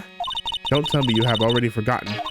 Was it not for Mystic Maya and her assistants, you would surely not have won. First the girl that runs away from, and now an old lady who says that I stink at doing my job. When did I become the poster boy for how not to make a first impression? The past is the past though. Let us speak of the present now. Thank you. So why do you add Mystic to Maya's name? Isn't that a little strange? Good sir. Yeah, yes? How dare you be so rude and disrespectful towards Mystic Maya? I'm sorry. She must be addressed by her proper title, good sir. You must call her Mystic Maya. So about Mystic Maya, it is the blood. Excuse me? Blood? What? Mystic Maya carries the blood of the master. In actuality, she is the only remaining one. Only one. What's that supposed to mean? Mr. Maya is the last of the rightful heirs of the Karain channeling technique. Okay, then where do you stand? That is a little more complicated. Although a woman of the Fey clan, I am merely a member of the branch family. Branch family? What's that? It is as it sounds. For a member of the branch family, no matter her spiritual power, she can never become the master of the Karain school. So, how strong are you? It's a shame, however, I will admit, I cannot even begin to compare the loneliness of my power to the master's. So that's how it is. Yep, she get no channeling ability. Unfortunately for her, at least. So today's channeling will be her first? Yes, good sir. Because the spirit of a person who dies in a traffic accident is usually strong. It's usually easy to call that person to our world. Traffic accident, indeed.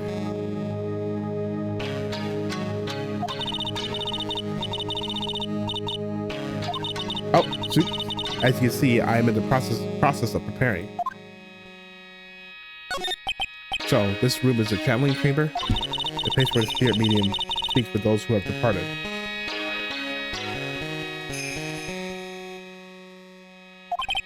I don't suppose you mind if we observe the session. Do not even think of such nonsense.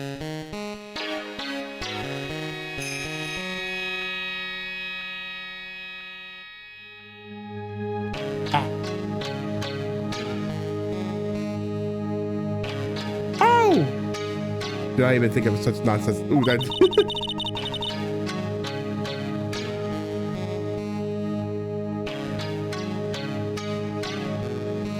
Only the medium and the client may enter here.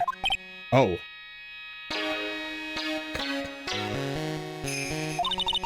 The secrets of the Korean techniques cannot be seen by just anybody. That never stopped Maya from doing it in front of me before. Yeah, exactly. I didn't stop her from doing it in the courtroom for everybody to see. It's also for your safety, good sir. If something were to go wrong, that is why, while channeling is being performed, the heavy door is securely locked. Oh, that's what that lock is for. Oh, yes. I wonder if you have yet to meet Pearl, good sir. Pearl? She is an adorable, angelic young girl. Oh, yes. No, that odd. She is my daughter. Now then, what was it that you were about to say? What a cute daughter you have. A pure heart that knows not of the evils of this world is a powerful thing, good sir. Please refrain from affiliating with her, I request. But you just have to if I talk to her. Well, it's not like I had the chance to anyway. I must insist and stress that you will not let it occur. Okay, I get it. Okay, I guess hold on, what do you think of my badge? Good sir. We would like to begin the channeling at 3 o'clock. If you don't mind, good sir, would you mind allowing me to make the preparation? Sure. Where's my badge? Okay, no.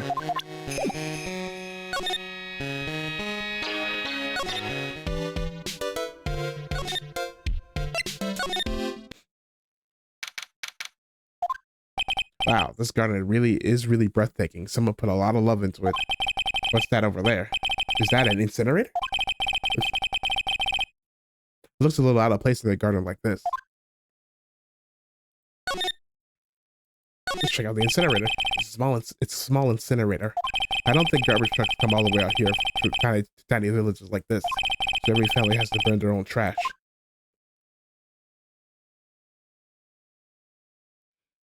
That cracking. It's a really old urn. The ashes of a person long dead are inside. It looks like something with a long history. Other than that, it looks like it's not very interesting, so time to move on.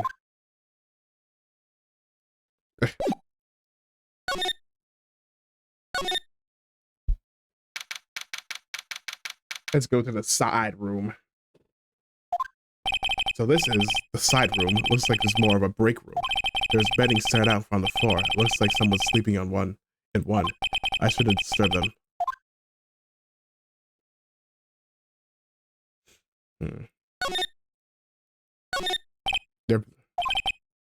She's probably exhausted. She's probably exhausted meeting, taking your breaks and catching some Z's, some Zeds.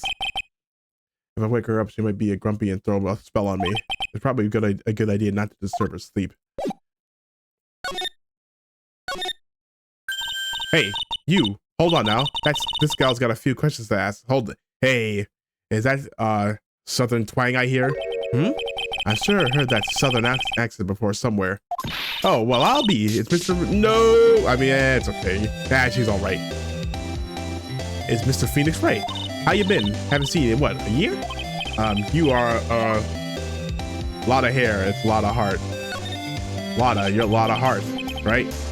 Bingo. I'm the one and only paranormal photographer. A lot of heart. So I guess you're still at it being a photographer, I mean. Of course. She said she was gonna quit. And today, I'm gonna get myself a real scoop. You wait and see. Oh, that's right. This ain't no time to be wasting time. The channeling's about to get started. Is it that time already? We all should hurry up and go into the meditation room. What are you waiting around for? Come on. Yeah. A lot of heart, huh? I've been judging her harshly because of that case. But I guess looking back, we had some good times. She had some good times too. Yeah, she's all right.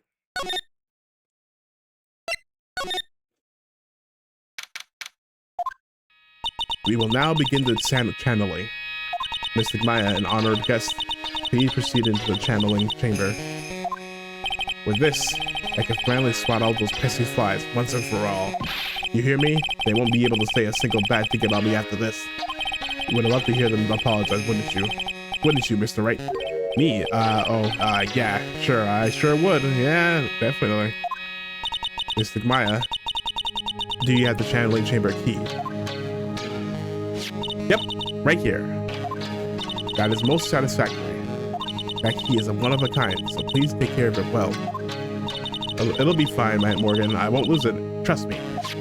Okay, Dr. Bray, let's get started. Finally, let's go. Surely nothing bad will happen. Click. Door's locked.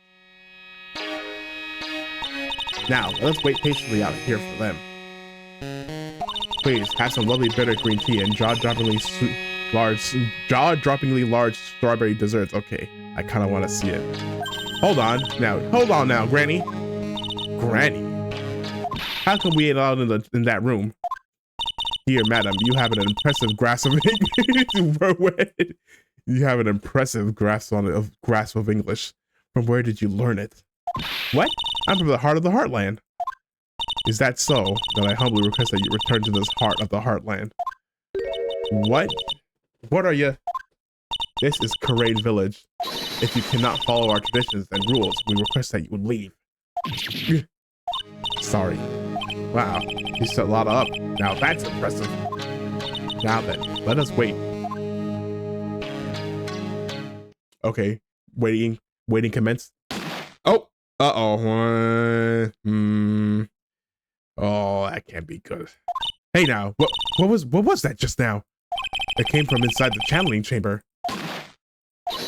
Two. Hey, that's a gunshot. Excuse me? I've heard that sound before. It's a gunshot. I bet my afro on it. Maya's in there. Break. Well, Mr. Lawyer, what's the plan? What else? We're going to break in. What? But there's only one key and that kid's got it. We're going to have to break the door down. Is that all right, Miss Faye? Well, yes, but there's one matter. That is, don't try to stop me. You can send the repair bill to the Wright and Co-op law office later. Yeah, now that's what I call being a man. Plan.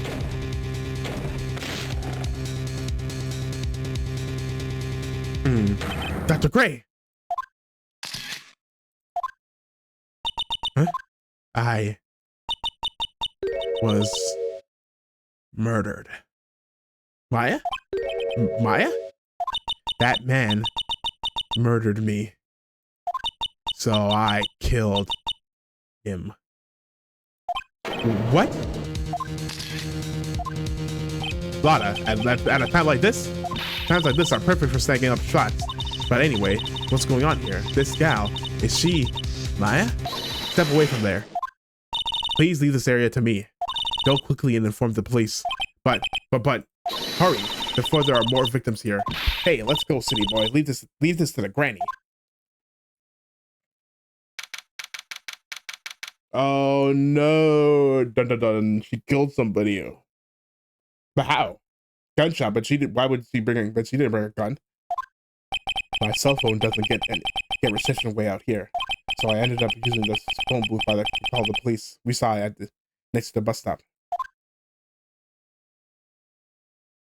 And they're on their way. That's good, Lottie. I saw a genuine mysterious phenomenon. He seems really on edge because of all of this. Not that I blame her. I'm scared to death by what's going on. Hey, mister. With that gal, Maya, she was the one that pulled the trigger, was she? Well, her blood, his blood is on her. We don't know whose. Oh yeah. Lana doesn't know that when Maya is channeling, her whole physical appearance changes. Then again, weren't there only two of them in there? I reckon she must have done it then. Lana, what do you know about Dr. Gray? Not much, but I did some digging. That's one jet with a bad reputation. Really? I heard he's good at surgery and stuff, but his personality stinks like wet sheep. So I sort of got the same impression myself. He's real controlling. As soon as his nurses or patients don't do what he says, he starts a hollering. Must have been real rough to work for him. Okay. So we call it. So let's get that. Ah, Mr. Wright. Miss Faye, how's Mystic Maya? She has returned to this world. The spirit stepping was successful. Let me see her, please. She is still unconscious. I humbly request that you wait outside for her recovery. Guess I just have to wait. The police are here. Sorry to keep you waiting. Huh? You again? What are you doing all the way out here, Detective Denshu? It's actually kind of funny. I was in the area for a business trip, pal. Well, time to check out the crime scene. I'll have to question everyone here later on. So just sit tight, alright? Why is he grinning at me? Shall I show you the scene of the crime, Detective Denshu? Detective Jinshu? My name isn't Jinshu. The two of them went into the channeling chamber. I guess all I can do for now is see what everyone else has to say. Yeah, so let's go to...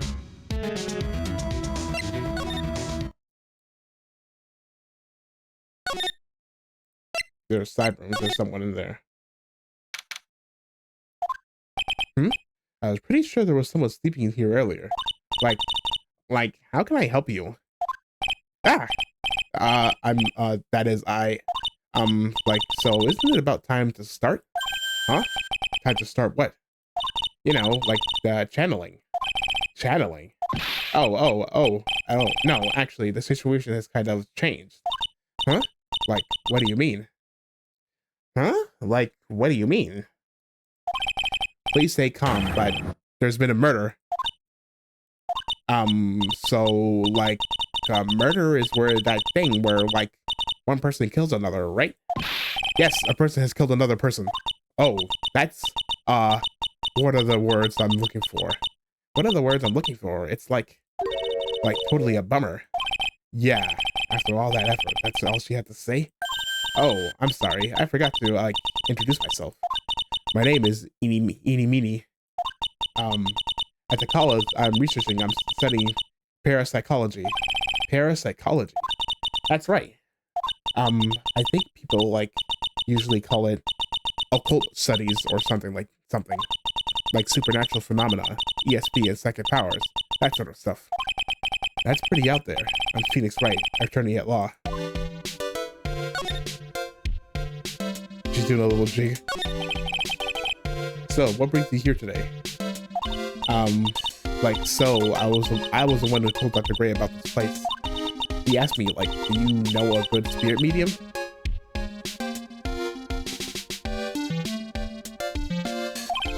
Dr. Gray did say something about being introduced to this place. Talking to dead people and, multiple personalities are my thing. I see. That's why why were you taking a nap here? I wasn't feeling good. Huh? I'm, allergic to sesame seeds. They, must have put some in the food they served for lunch. Oh, that doesn't sound fun. So I, felt sick, and I came in here to, sleep. I totally feel like I've wasted my time because I, slept a long time. Hold on.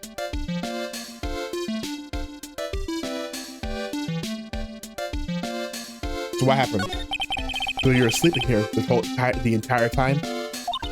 Yeah, ever since lunch. So you don't know anything about the murder that took place?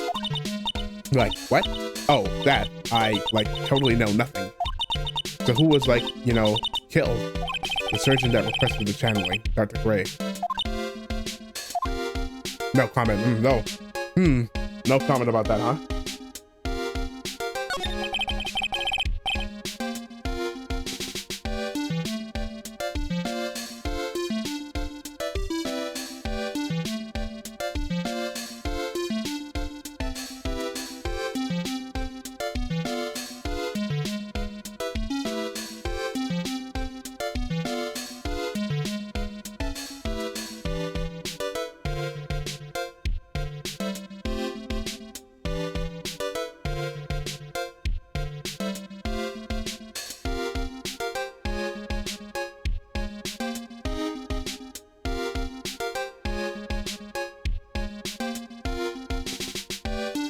Sorry. I got a message. Hold on, I need to activate.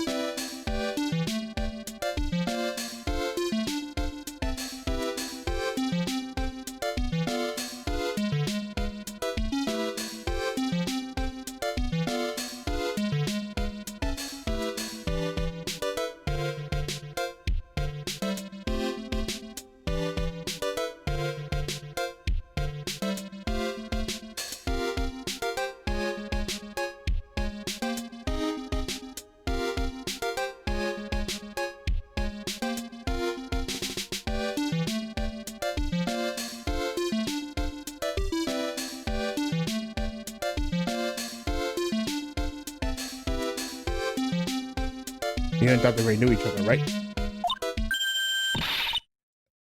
I don't know. I don't know any Dr. Gray. That's odd. Oh, really? And what was all of that talk about him earlier? Huh? Well, like a long time ago, I was like a patient, yeah? He sounds like he's trying to hide something. That's odd.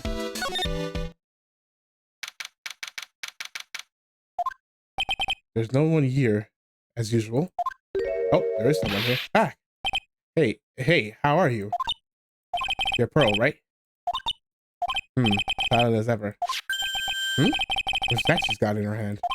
I've seen it somewhere before.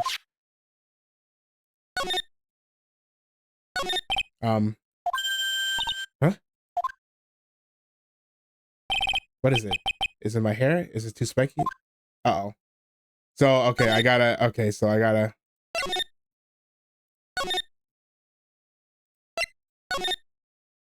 Yeah, I gotta present her something that be like...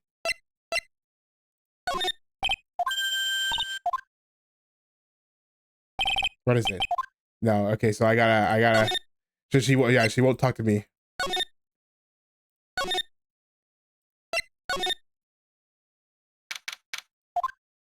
The police are busily running here and there, and I don't see Maya anywhere. Hey, you, don't touch anything. Look, I really need to ask you some questions. Don't look at me like that. I'm some sort of uncaring jerk. Tell you what, pal, I'll let you ask me a few seconds. I'll let you ask me a few questions, all right?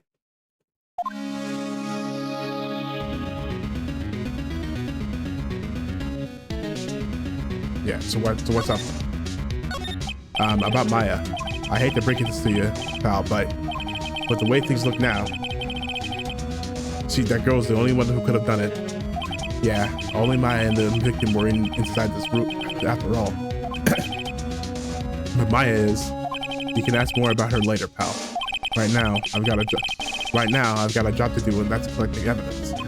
Detective Denshu looks like a real professional, and yet something about his expression still looks the same.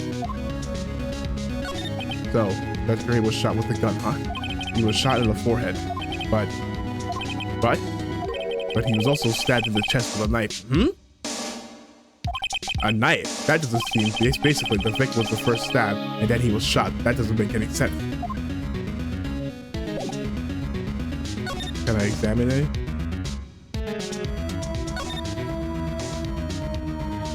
No, I can't.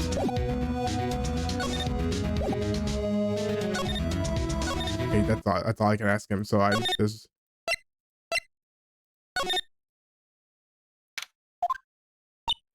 She's probably scared of her wits have to have a murder take place right by her. Rada? God, don't let it be me next. Hey, don't scare me like that. What do you mean? You're the one who's scaring me. If I weren't so tough, you'd be having another dead body on your hands. Mine.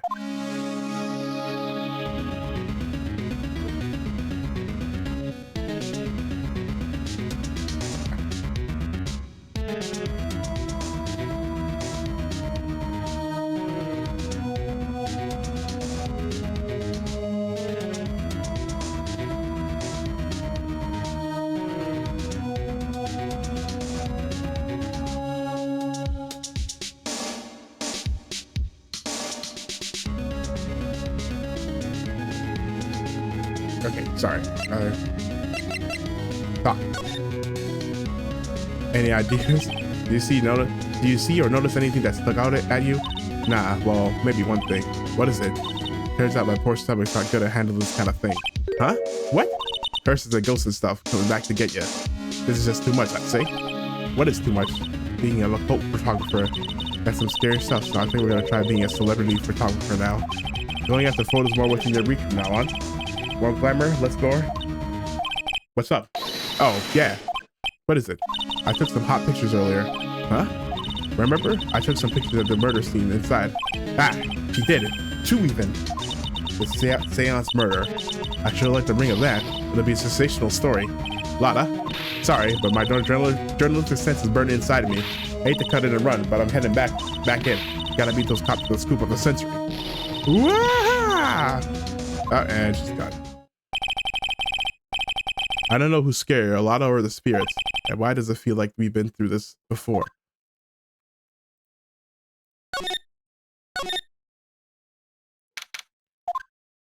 Oh, dear madam, you have such impeccable timing. Like, what's all the buzz? Ahem, alright everyone, listen up. You too, pal. I'm gonna give you all a brief update.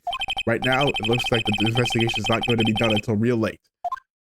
That is a terrible shame. I propose that everyone sleep here under the roof of the Fey Manor tonight.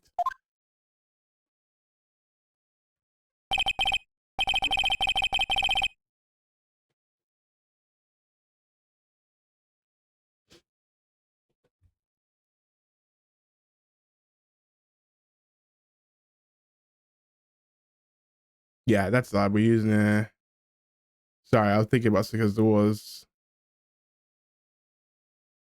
was that, yeah.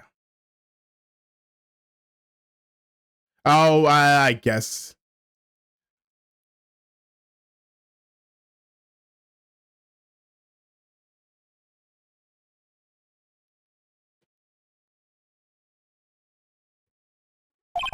Maya was arrested and taken away by the police, and I don't see myself getting any sleep tonight. The next day.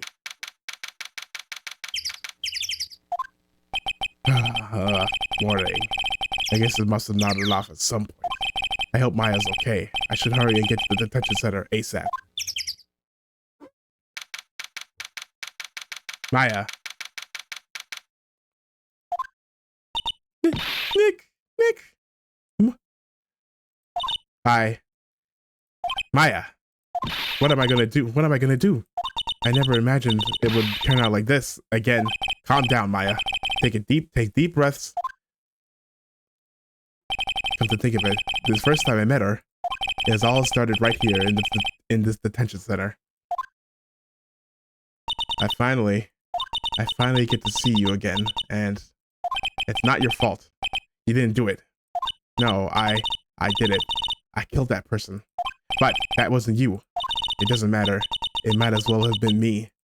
I was too weak, and I couldn't control the spirit's power, so I don't want to bring up this case quite yet, but you don't have to be nice to me. I understand. No! I know, we always want to be nice to you. So you're the master of something, master or something of the Terrain School of Channeling? Actually, my mother is for now. But since that title is passed from mother to daughter, I guess I will be someday. But many people think that channeling isn't real. That is all just an act. You believe in us, don't you? Of course, yeah, because we've seen it firsthand.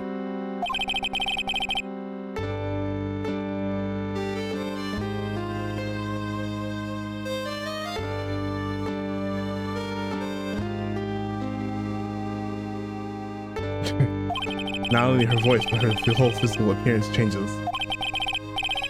It's a supernatural phenomenon that occurs every time.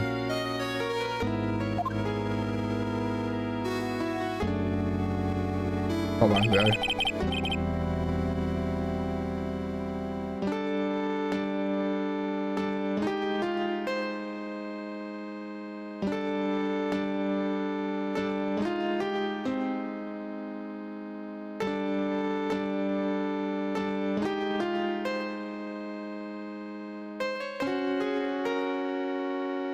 It happened this time too. Dr. Gray said that he wanted to call the nurse, so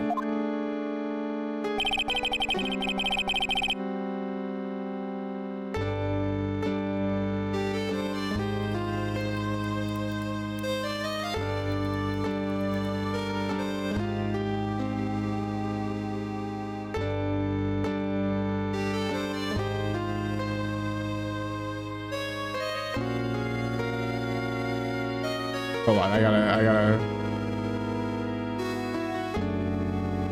Yes, right. Sorry, you can hear my typing. Nope, that's.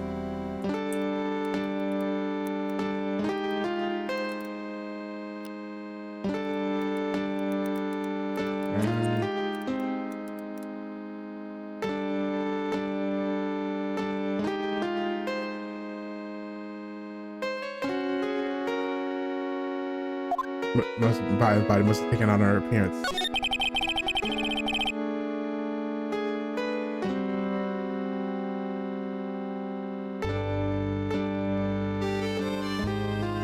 What exactly happened in the channeling chamber? I went into that room with Dr. Gray, locked the door. I sat down across from him. Okay. We closed our eyes and began the channeling. This is sounding kind of creepy, like the beginning of a scary story. And that's the last thing I remember. What? What? After a spirit comes into my body, I lose myself, my consciousness. Then you don't remember a single thing? When I came to, I was being held in my aunt's arm, and there was blood all over my clothes. Oh, but I do remember having a dream. A dream? A dream? What kind of dream did you have while you were channeling? I can't remember it all that well, but I was dead and buried in the ground. I couldn't move, and it was unbearable, really suffocating. It went something like that. I see.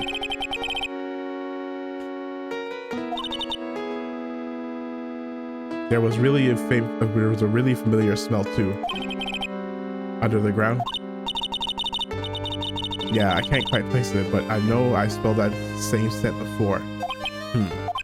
I guess this is about all the information I'm going to gather for today. I'll be back later, Maya. In the meantime, please make sure you're prepared, okay? Huh? It? What is it? I mean, obviously the request for defense. The document requesting me to be your attorney, of course. Duh. Huh? But what's wrong? What's wrong? Are you sure? I mean, I'm guilty. I'm a murderer. No. Nah. Nah, I'd win. No one's decided that yet, but I did it. I killed that person with these two hands. That's enough, Maya. That's enough, Maya. That's hopeless. If you defend me, you'll lose. Stop it! Help me. Nick, help me. I'm scared. Don't worry, I will. When is the trial? It sounds like tomorrow. As usual, 0 prep time? Alright, I'm going now. Wait. This jewel. It's called the Magatama. It's a magical charm, and it's always protected me. It gives this to Pearly, and I'm sure she'll lend you her spiritual powers.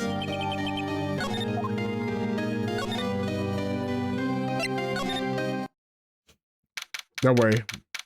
We got you. As always. Now and forever. I had to save Maya, no matter what. It's her life on the line. What in the world happened in that room yesterday?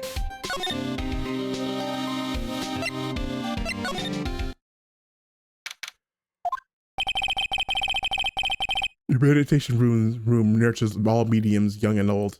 Even the mediums in training, I'd wager, but it's pretty deserted today. Probably because of the murder yesterday.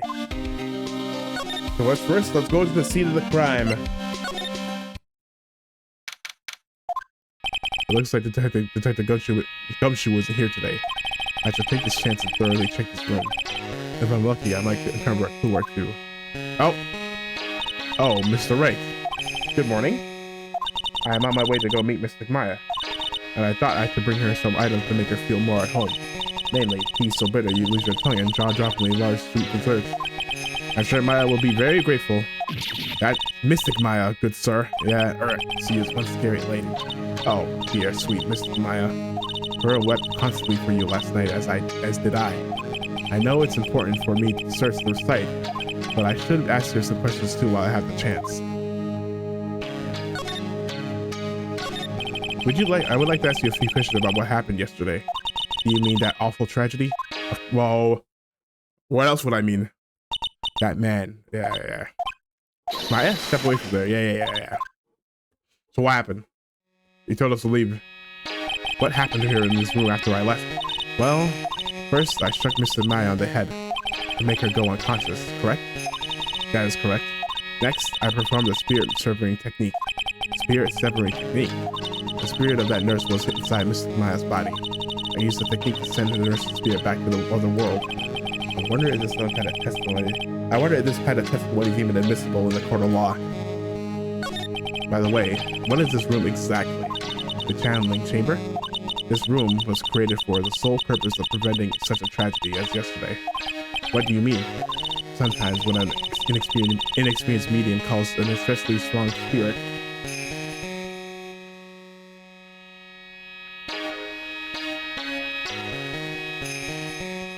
that spirit may become violent and revolt as you witnessed yesterday. Revolt? But how? When a spirit enters a Byrde's body, she loses her will and herself steps aside. To put it another way, the spirit is borrowing the medium's body. Good sir, but isn't that extremely dangerous? An experienced medium has little problem controlling a spirit. But Mystic Maya, that was her first channeling. And that was why I insisted on locking the door. However, I never thought that would be calling danger upon the client himself. I'm grateful that one of our heirlooms was not damaged in this horrible incident. And that would be that folding screen there. It is the Karain's sacred writings. Along with the cranes they could earn, they are this village's most treasured possessions. If I found out that something had happened to either one. Oh, the humanity. Oh, the misery. Oh, the misery. Everybody wants to be my skibidi. I'm sorry. That won't happen again. Offer her to be worrying about the folded screen at a time like this. I guess this isn't just some dilapidated old screen after all. Okay, what about Pearls? So, how is Pearl today? Mr. Wright?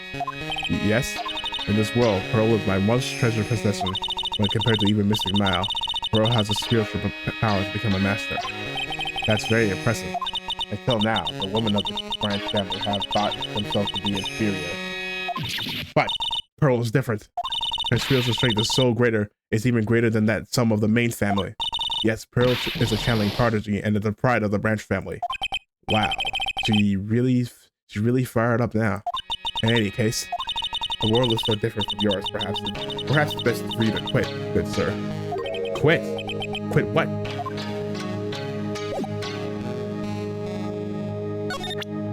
Hey, you know about this? Oh my, what is it? That is Mystic Maya's Magatama. Why do you have this in your possession? I'm sorry. Return it to Mystic Maya at once. Yes, madam. Why did I feel like I was being scolded by my own mother just now? Badge? I'll leave you shortly to meet Mystic Maya. I simply do not try to. It's a beautiful and expensive folding screen. It also looks quite old. There seems to be some sort of secret text written on it, but I can't read it. This is a hole. Could this be made by a bullet? Well, okay, so that's what I had to get. Well then, I do believe it is time for me to take my leave. All right, please tell Maya I said hi. What was that? I mean, Mystic Maya. I will tell her. Okay, she didn't. There's some empty space behind the folding screen. The light of the candles can't reach back here, so it's completely dark. I don't know what's hiding back there. Guess this is an altar, whatever it feels.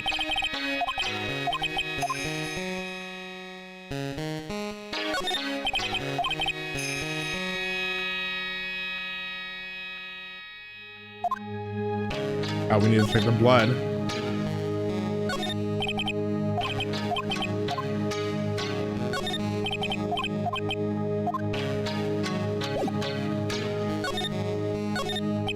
Nature root of it. If the dock is broken on it is broken because, well, I broke it. It doesn't seem possible. I managed to break it pretty badly. When we want to do something bad enough, people can do the most amazing things. Yeah.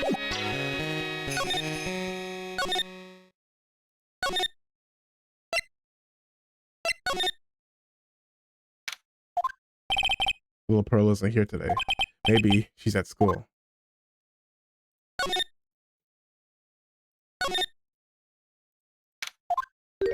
Oh, hey. Like, you're that guy from yesterday, the dentist guy. No, I'm a lawyer. Ah, that's right. Mr. Smith, Esquire? That's right. Wait, I mean, you're wrong. That name is right. Smith, right? Well, I got like 3 letters at least.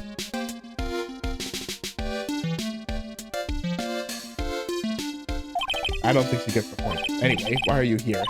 So, like, I studied this thing in...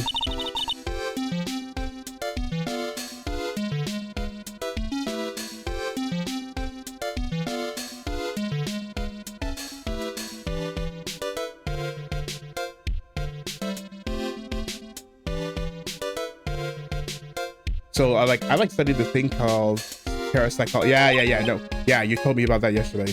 The sesame allergy, too. What I'd really like to know is why you're still here today. Oh, so like that's what you, oh, like, so that's what you meant. Like, you should have been more, like, clear about it. Sorry, my bad. No, it's okay. Like, it's really...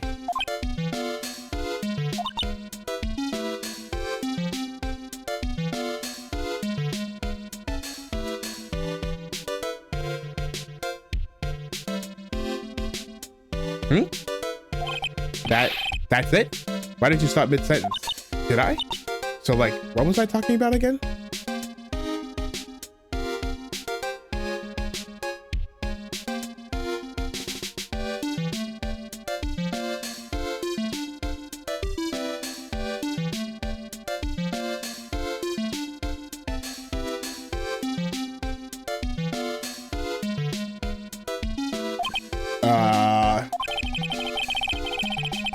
If I ever wanted another genuine mysterious phenomenon, it's right here.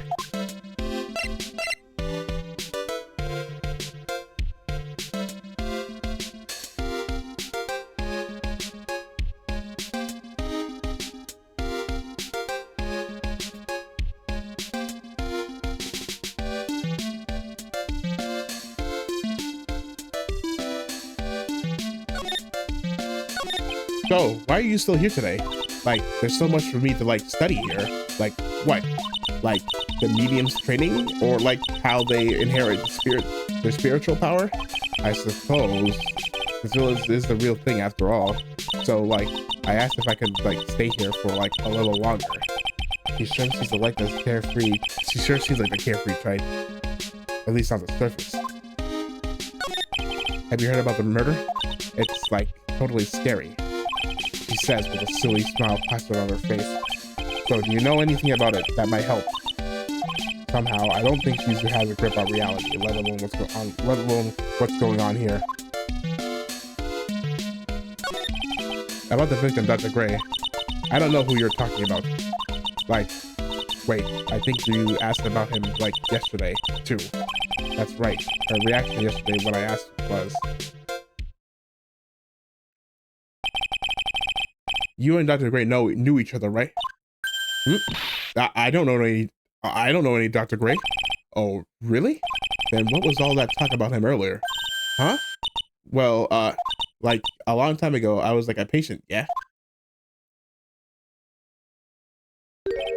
Oh, okay. She is definitely hiding something from me.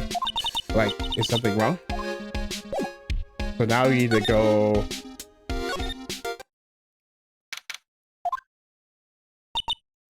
Ah, you surprised me. And how are you today? Guess she isn't open to friendly chatting. Huh? She's still holding something in her hand. Looks like the same thing she had yesterday. Okay, so now we just... Hey. Oh, yeah, Maya said to give this to you.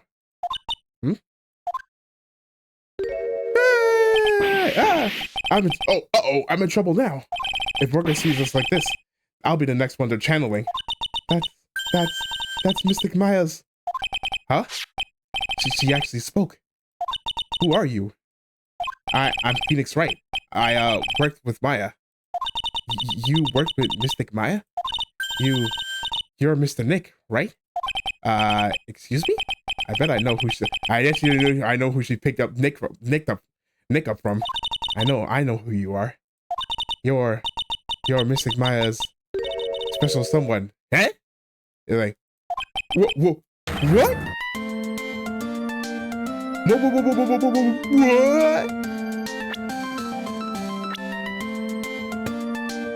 She's only 18. I'm like 23 or 4. So it's 6 years older than her, which is not that bad. What? So then, of course, you're going to help Mystic Maya, aren't you? Well, yes. That's what you're going to do, right? Well, yeah, I will. Oh, wow. It's like a beautiful fairy tale.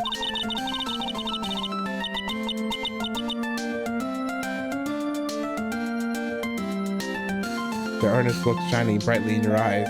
It must be true love. Wait, hold on. Easy. Why am I being blown into the bright red lobster by this kid? I'm still jealous of Mystic Maya. Ah, what a wonderful relationship. Wait. I mean, we are. No. Things aren't. I can tell you're a good person. All right, Mr. Nick. I may be small, but I'm going to help you in any way I can. Okay, now we can talk to her. Pearl, are you friends with Maya? I feel very grateful to be friends with her. She's so great. I want to be like Mystic Maya when I grow up. I really look up to her. Wow, I had no idea Maya was so revered. Usually when people don't use Mystic Maya's title, I get mad. Oh, sorry. But if it's you, Mr. Nick, then it's okay. Because you're special to her. Where in the world did she get an idea like that? No, she's with the fans. By the way, this may be rude, but which channeling school are you from? Which channeling school? Yes, for example, I studied the Korean technique. Ah, I get it. No, I'm a lawyer. Lawyer? Yep. Is that related to spirit meters in any way? None that I know of. Wait, are you telling me you don't know what a lawyer is? I'm sorry, but I have no idea. Maya did say Pearls doesn't know much about the outside world. So what's that you got there, Pearl? Oh, this? I found it yesterday. If you want it, I can give it to you. I'll take it. Alright, well, if you really want to give it to me. Hehe, you look like a child at a toy store, Mr. Nick. He's not only speaks in a refined manner, but laughs like one. Mr. Nick. Yes? Pearls? I can call you that, right? You're too cute to just call you Pearls. Sure, Mr. Nick. Are you sure it's okay for me to have this Magatama? Yeah, it's okay. I was told to give it to you. But I can't access it like this. All I really should do is charge this Magatama with spiritual energy. Spiritual energy? She's now Pearls. She is now... Please take this. I'm sure it will be helpful. Whoa. What do you mean? I'll let you see people's secrets. See people's secrets? Yes. If it's alright with you, I would like to accompany you for a little while. I can explain the Magatama's power to you when we meet someone who had a secret. Oh, I already know someone who's hiding a secret, huh? Hello again. We seem to be seeing a lot of each other today. Aw, she's like totally cute. Is she like your daughter? Well, what? No. How old do you think I am? One thing, let's talk. I want to ask you about the victim, Dr. Gray. I, like, totally don't know him. What the? Ah, what is that? What is that? You can see it, can't you, Mr. Nick? You can see the lock on that person's heart. Huh? What? This is the... You know what's funny? This was not... This mechanic was nowhere seen in the first game, but this is like... This mechanic is in all the games. All the Phoenix Wright games, at least. This is the part of the Magatama. Only you can see these Cyclops, Mr. Nick. Cyclops? Huh. The more someone wants to hide the secret, the more locks you'll see. If there's only one, I think you can easily unlock it. Unlock? But how? Please use Mystic Maya's Magatama on this person. Let's remove the lock. I have no idea what she's talking about, but guess I'll give it a try. You must be careful though, Mr. Nick. If you make a mistake, it will hurt you. If you don't think you can have the proof you need, you must have the courage to stop. Well, I've got to start somewhere.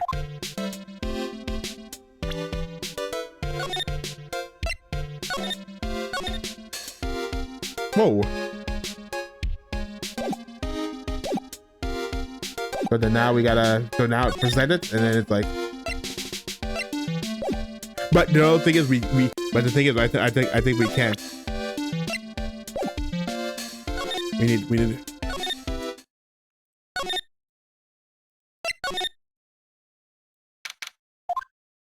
Hey, it's you, pal.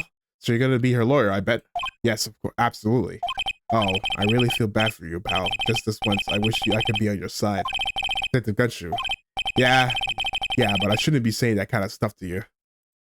Hey, you're a cute kid. Scruffy. Ha ha ha ha. I'm not scary, honest. Wow, I never knew Gumshoe liked kids. Hey, I know. I'll show you something cool. How's this? It's a real genuine. Dude, you can't be. Gumshoe! Detective Gumshoe! What are you doing showing her something that dangerous? Oh, sorry. My good God, Ryan, what are you doing? What about Maya and the charges against him? I don't think you can win, pal. I don't think you can win, pal. If you're talking about the proof, we've got a few pieces. You've got proof. Yeah, pal. That puppy-haired photographer is gonna testify tomorrow. He must be talking about Lada, actually. Speaking of Lada, I took some hot pictures earlier. Remember? I took some pictures at the murder scene inside. Lada's hot pictures. I wonder where her camera captured. Besides, you must have realized by now, pal. There's no way for anyone other than Maya Fate could have done it. What am I supposed to say to pros now? About Dr. Gray. The victim wasn't super famous, but people still knew who he was. His face was all over those cowboy shows last year. Yeah, I know. I was looking through some newspaper from last year and... Huh? Huh, I could have sworn I had an article I cut out, but I must have lost it. He's searching his pockets and boy... He's searching through his pockets and boy, are those big. It looked really interesting too. Hey, do you have a copy, pal? A copy of that article? About Maya's trial tomorrow, I got 2 pieces of news for you, pal. 2? Yeah, bad news and even worse news. So, which do you want to hear first? I don't really care. It doesn't change the fact that I'm not going to like it. Alright, pal, well, the prosecutor for tomorrow's trial is Prosecutor Von Karma. Von Karma? Wait, what? What? Von Karma? But he should be in jail. Manfred Von Karma. He was the all-inspiring veteran prosecutor. He never lost a case in the 40 years of his career, and he raised a fearsome disciple. The horrible aftertaste of that evil he force-fed me is something I'll never forget. Wait a second. Yeah, he should be in jail. But didn't Von Karma stand trial and... That's where the other piece of bad news comes from. The Von Karma you're facing tomorrow is actually his successor. Successor? So, who is the successor to Von Karma? Literally, pal, it's Prosecutor Von Karma's kid. His kid became a prosecutor really young, like 13, and hasn't lost a trial since. That's what they call a prodigy, pal. Kid, huh? Wait a second. The 13? The kid became a prosecutor at the age of 13? I mean, a prodigy like that, I would have heard something about. Oh, no. The kid was born and raised in Germany, pal. That country's got a lot of stuff and it's a great place to develop a person's talent. Germany, huh? That's probably why I never heard of this person. Well, so all it takes is someone mentioning the name Von Karma. Uh-oh, Doom Yowie. I get 5 for that case. Stop it! Get a grip on yourself, Phoenix. Don't think about him. None of that matters anymore. Now that he's gone. Okay, so we gotta go.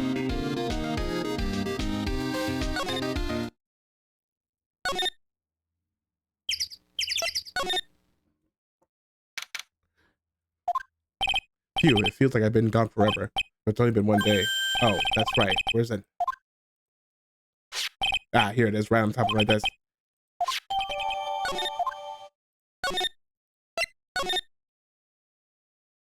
Let's check it out. What is it?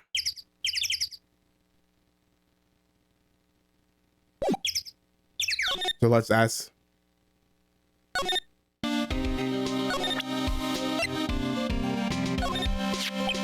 Dr. Gray brought this over to my office the other day, and hey, it's that news story, the one about the malpractice suit. 14 patients died and it caused a huge stink. Yeah, but that's not all, pal. The things only got worse after that. You mean the car accident the nurse died in? Oh, here we go. I brought my own clipping with me today. Here, pal, this is for you. All right, thanks. And there you have it. That's her connection to Dr. Gray. It's her sister.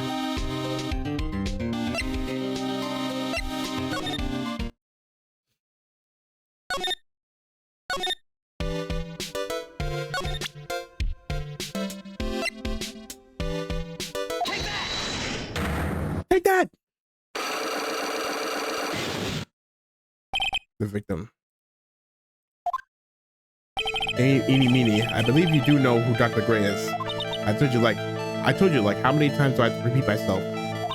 If you're so sure, if you're like totally sure, then where's your like proof? Maybe actually it's possible that you never actually met Dr. Gray in person. I do believe you might have at least indirectly known of him. Like, what do you mean? Like indirectly? It's this. Take a look at this newspaper clipping. Like, what is it? A story about an accident? Please read the victim's please read the victim's name. Mimi Miney. Miney is a pretty rare last name, wouldn't you say? Miss Mimi Miney wouldn't have to be a relative of yours, would she? So you noticed. She was my older sister. I'm sorry about your loss. Your sister, was she a nurse, perhaps, at Dr. Gray's surgical clinic? Gray Surgical Clinic.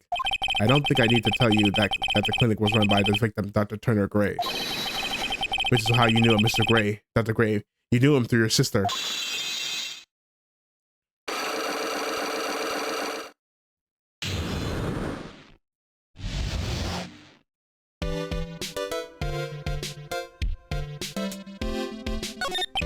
Please tell me all you know about Dr. Gray. My sister's name was Mimi Miney. She was like a nurse at Dr. Gray's clinic. That's what I thought. I heard that like Dr. Gray was really tough on people, like a total slave driver. My sister was like always coming home totally wiped out because she was overworked. Wiped out. So that's why she fell asleep at the wheel. That guy like drove my sister so hard. So like that's why the accident happened. The one where 14 patients died from malpractice. Yeah, I think that was the doctor's fault too. My sister was pushed by like everyone's expectations and like her duties and stuff. And I pushed her to her death.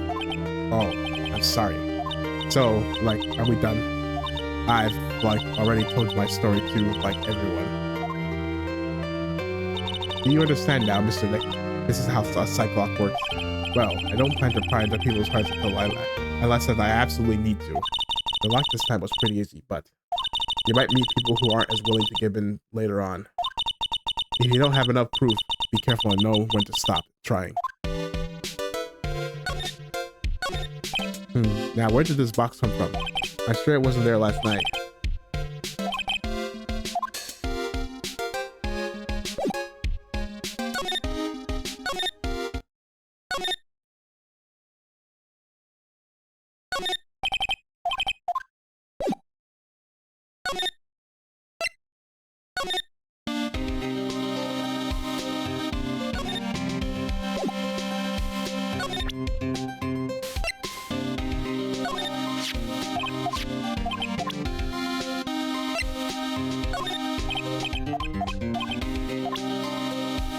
Throw this.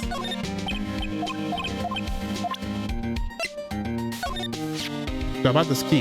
Hey, is that your house key or something, pal? Come on, does this look like a house key to you? Then what's it for? It's... Actually, let's keep that a secret. It's my bicycle key. Oh, nothing special, huh?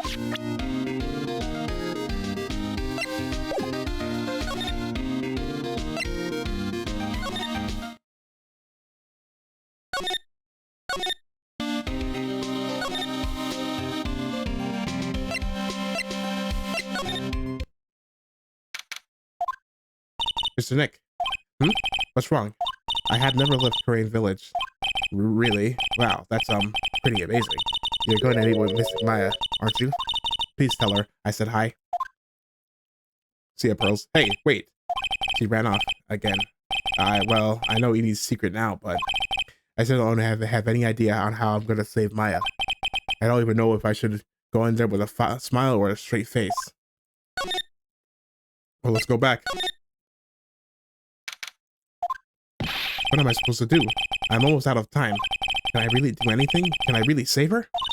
Try to keep you waiting. Huh? Must be Maya. It's been a long time, hasn't it, Phoenix? Eh? Wait a minute. Huh? That voice. Mia?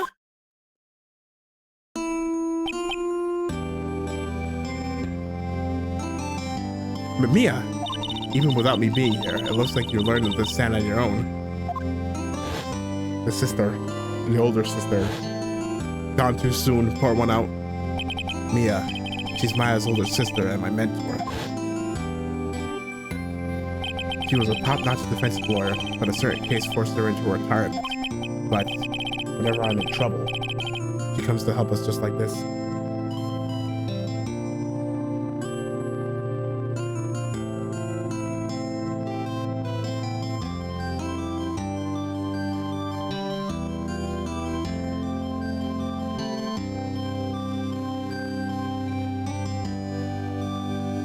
Sorry, so whenever I'm in trouble, she comes to help just like this.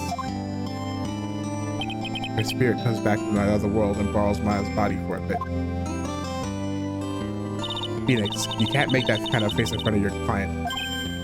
A lawyer is someone who smiles no matter how bad it gets, and especially when it's bad. Mia, you can't smile at the end if you haven't been smiling the whole way there. In any case, the face you're making now is no face to show a client, Phoenix. So, tell me all about it. I'm gonna guess that my sister's in a lot of trouble again. I told her everything about what happened. Deep sigh will listen to me. I see. Mia, what am I supposed to do? It's pretty clear what a good lawyer does in this situation. And that is, tell me, please, believe in your convictions and fight for the complete acquittal of your client. Acquittal? You think Maya's not guilty? How can you be so sure? I know she is. I'm gonna give you a hint as to why. Yes? Mediums can't have dreams. They can't? From what you told me, it sounds like Maya was having a dream while channeling. Yeah? She said she dreamt that she had died and been buried in the ground. But that isn't possible. You heard it from her, I'm sure. When a medium channels, her own spirit disappears, which means that it's possible for her to he dreamed during that time. Then what does that mean? I think it's safe to bet that Maya was set up. A setup?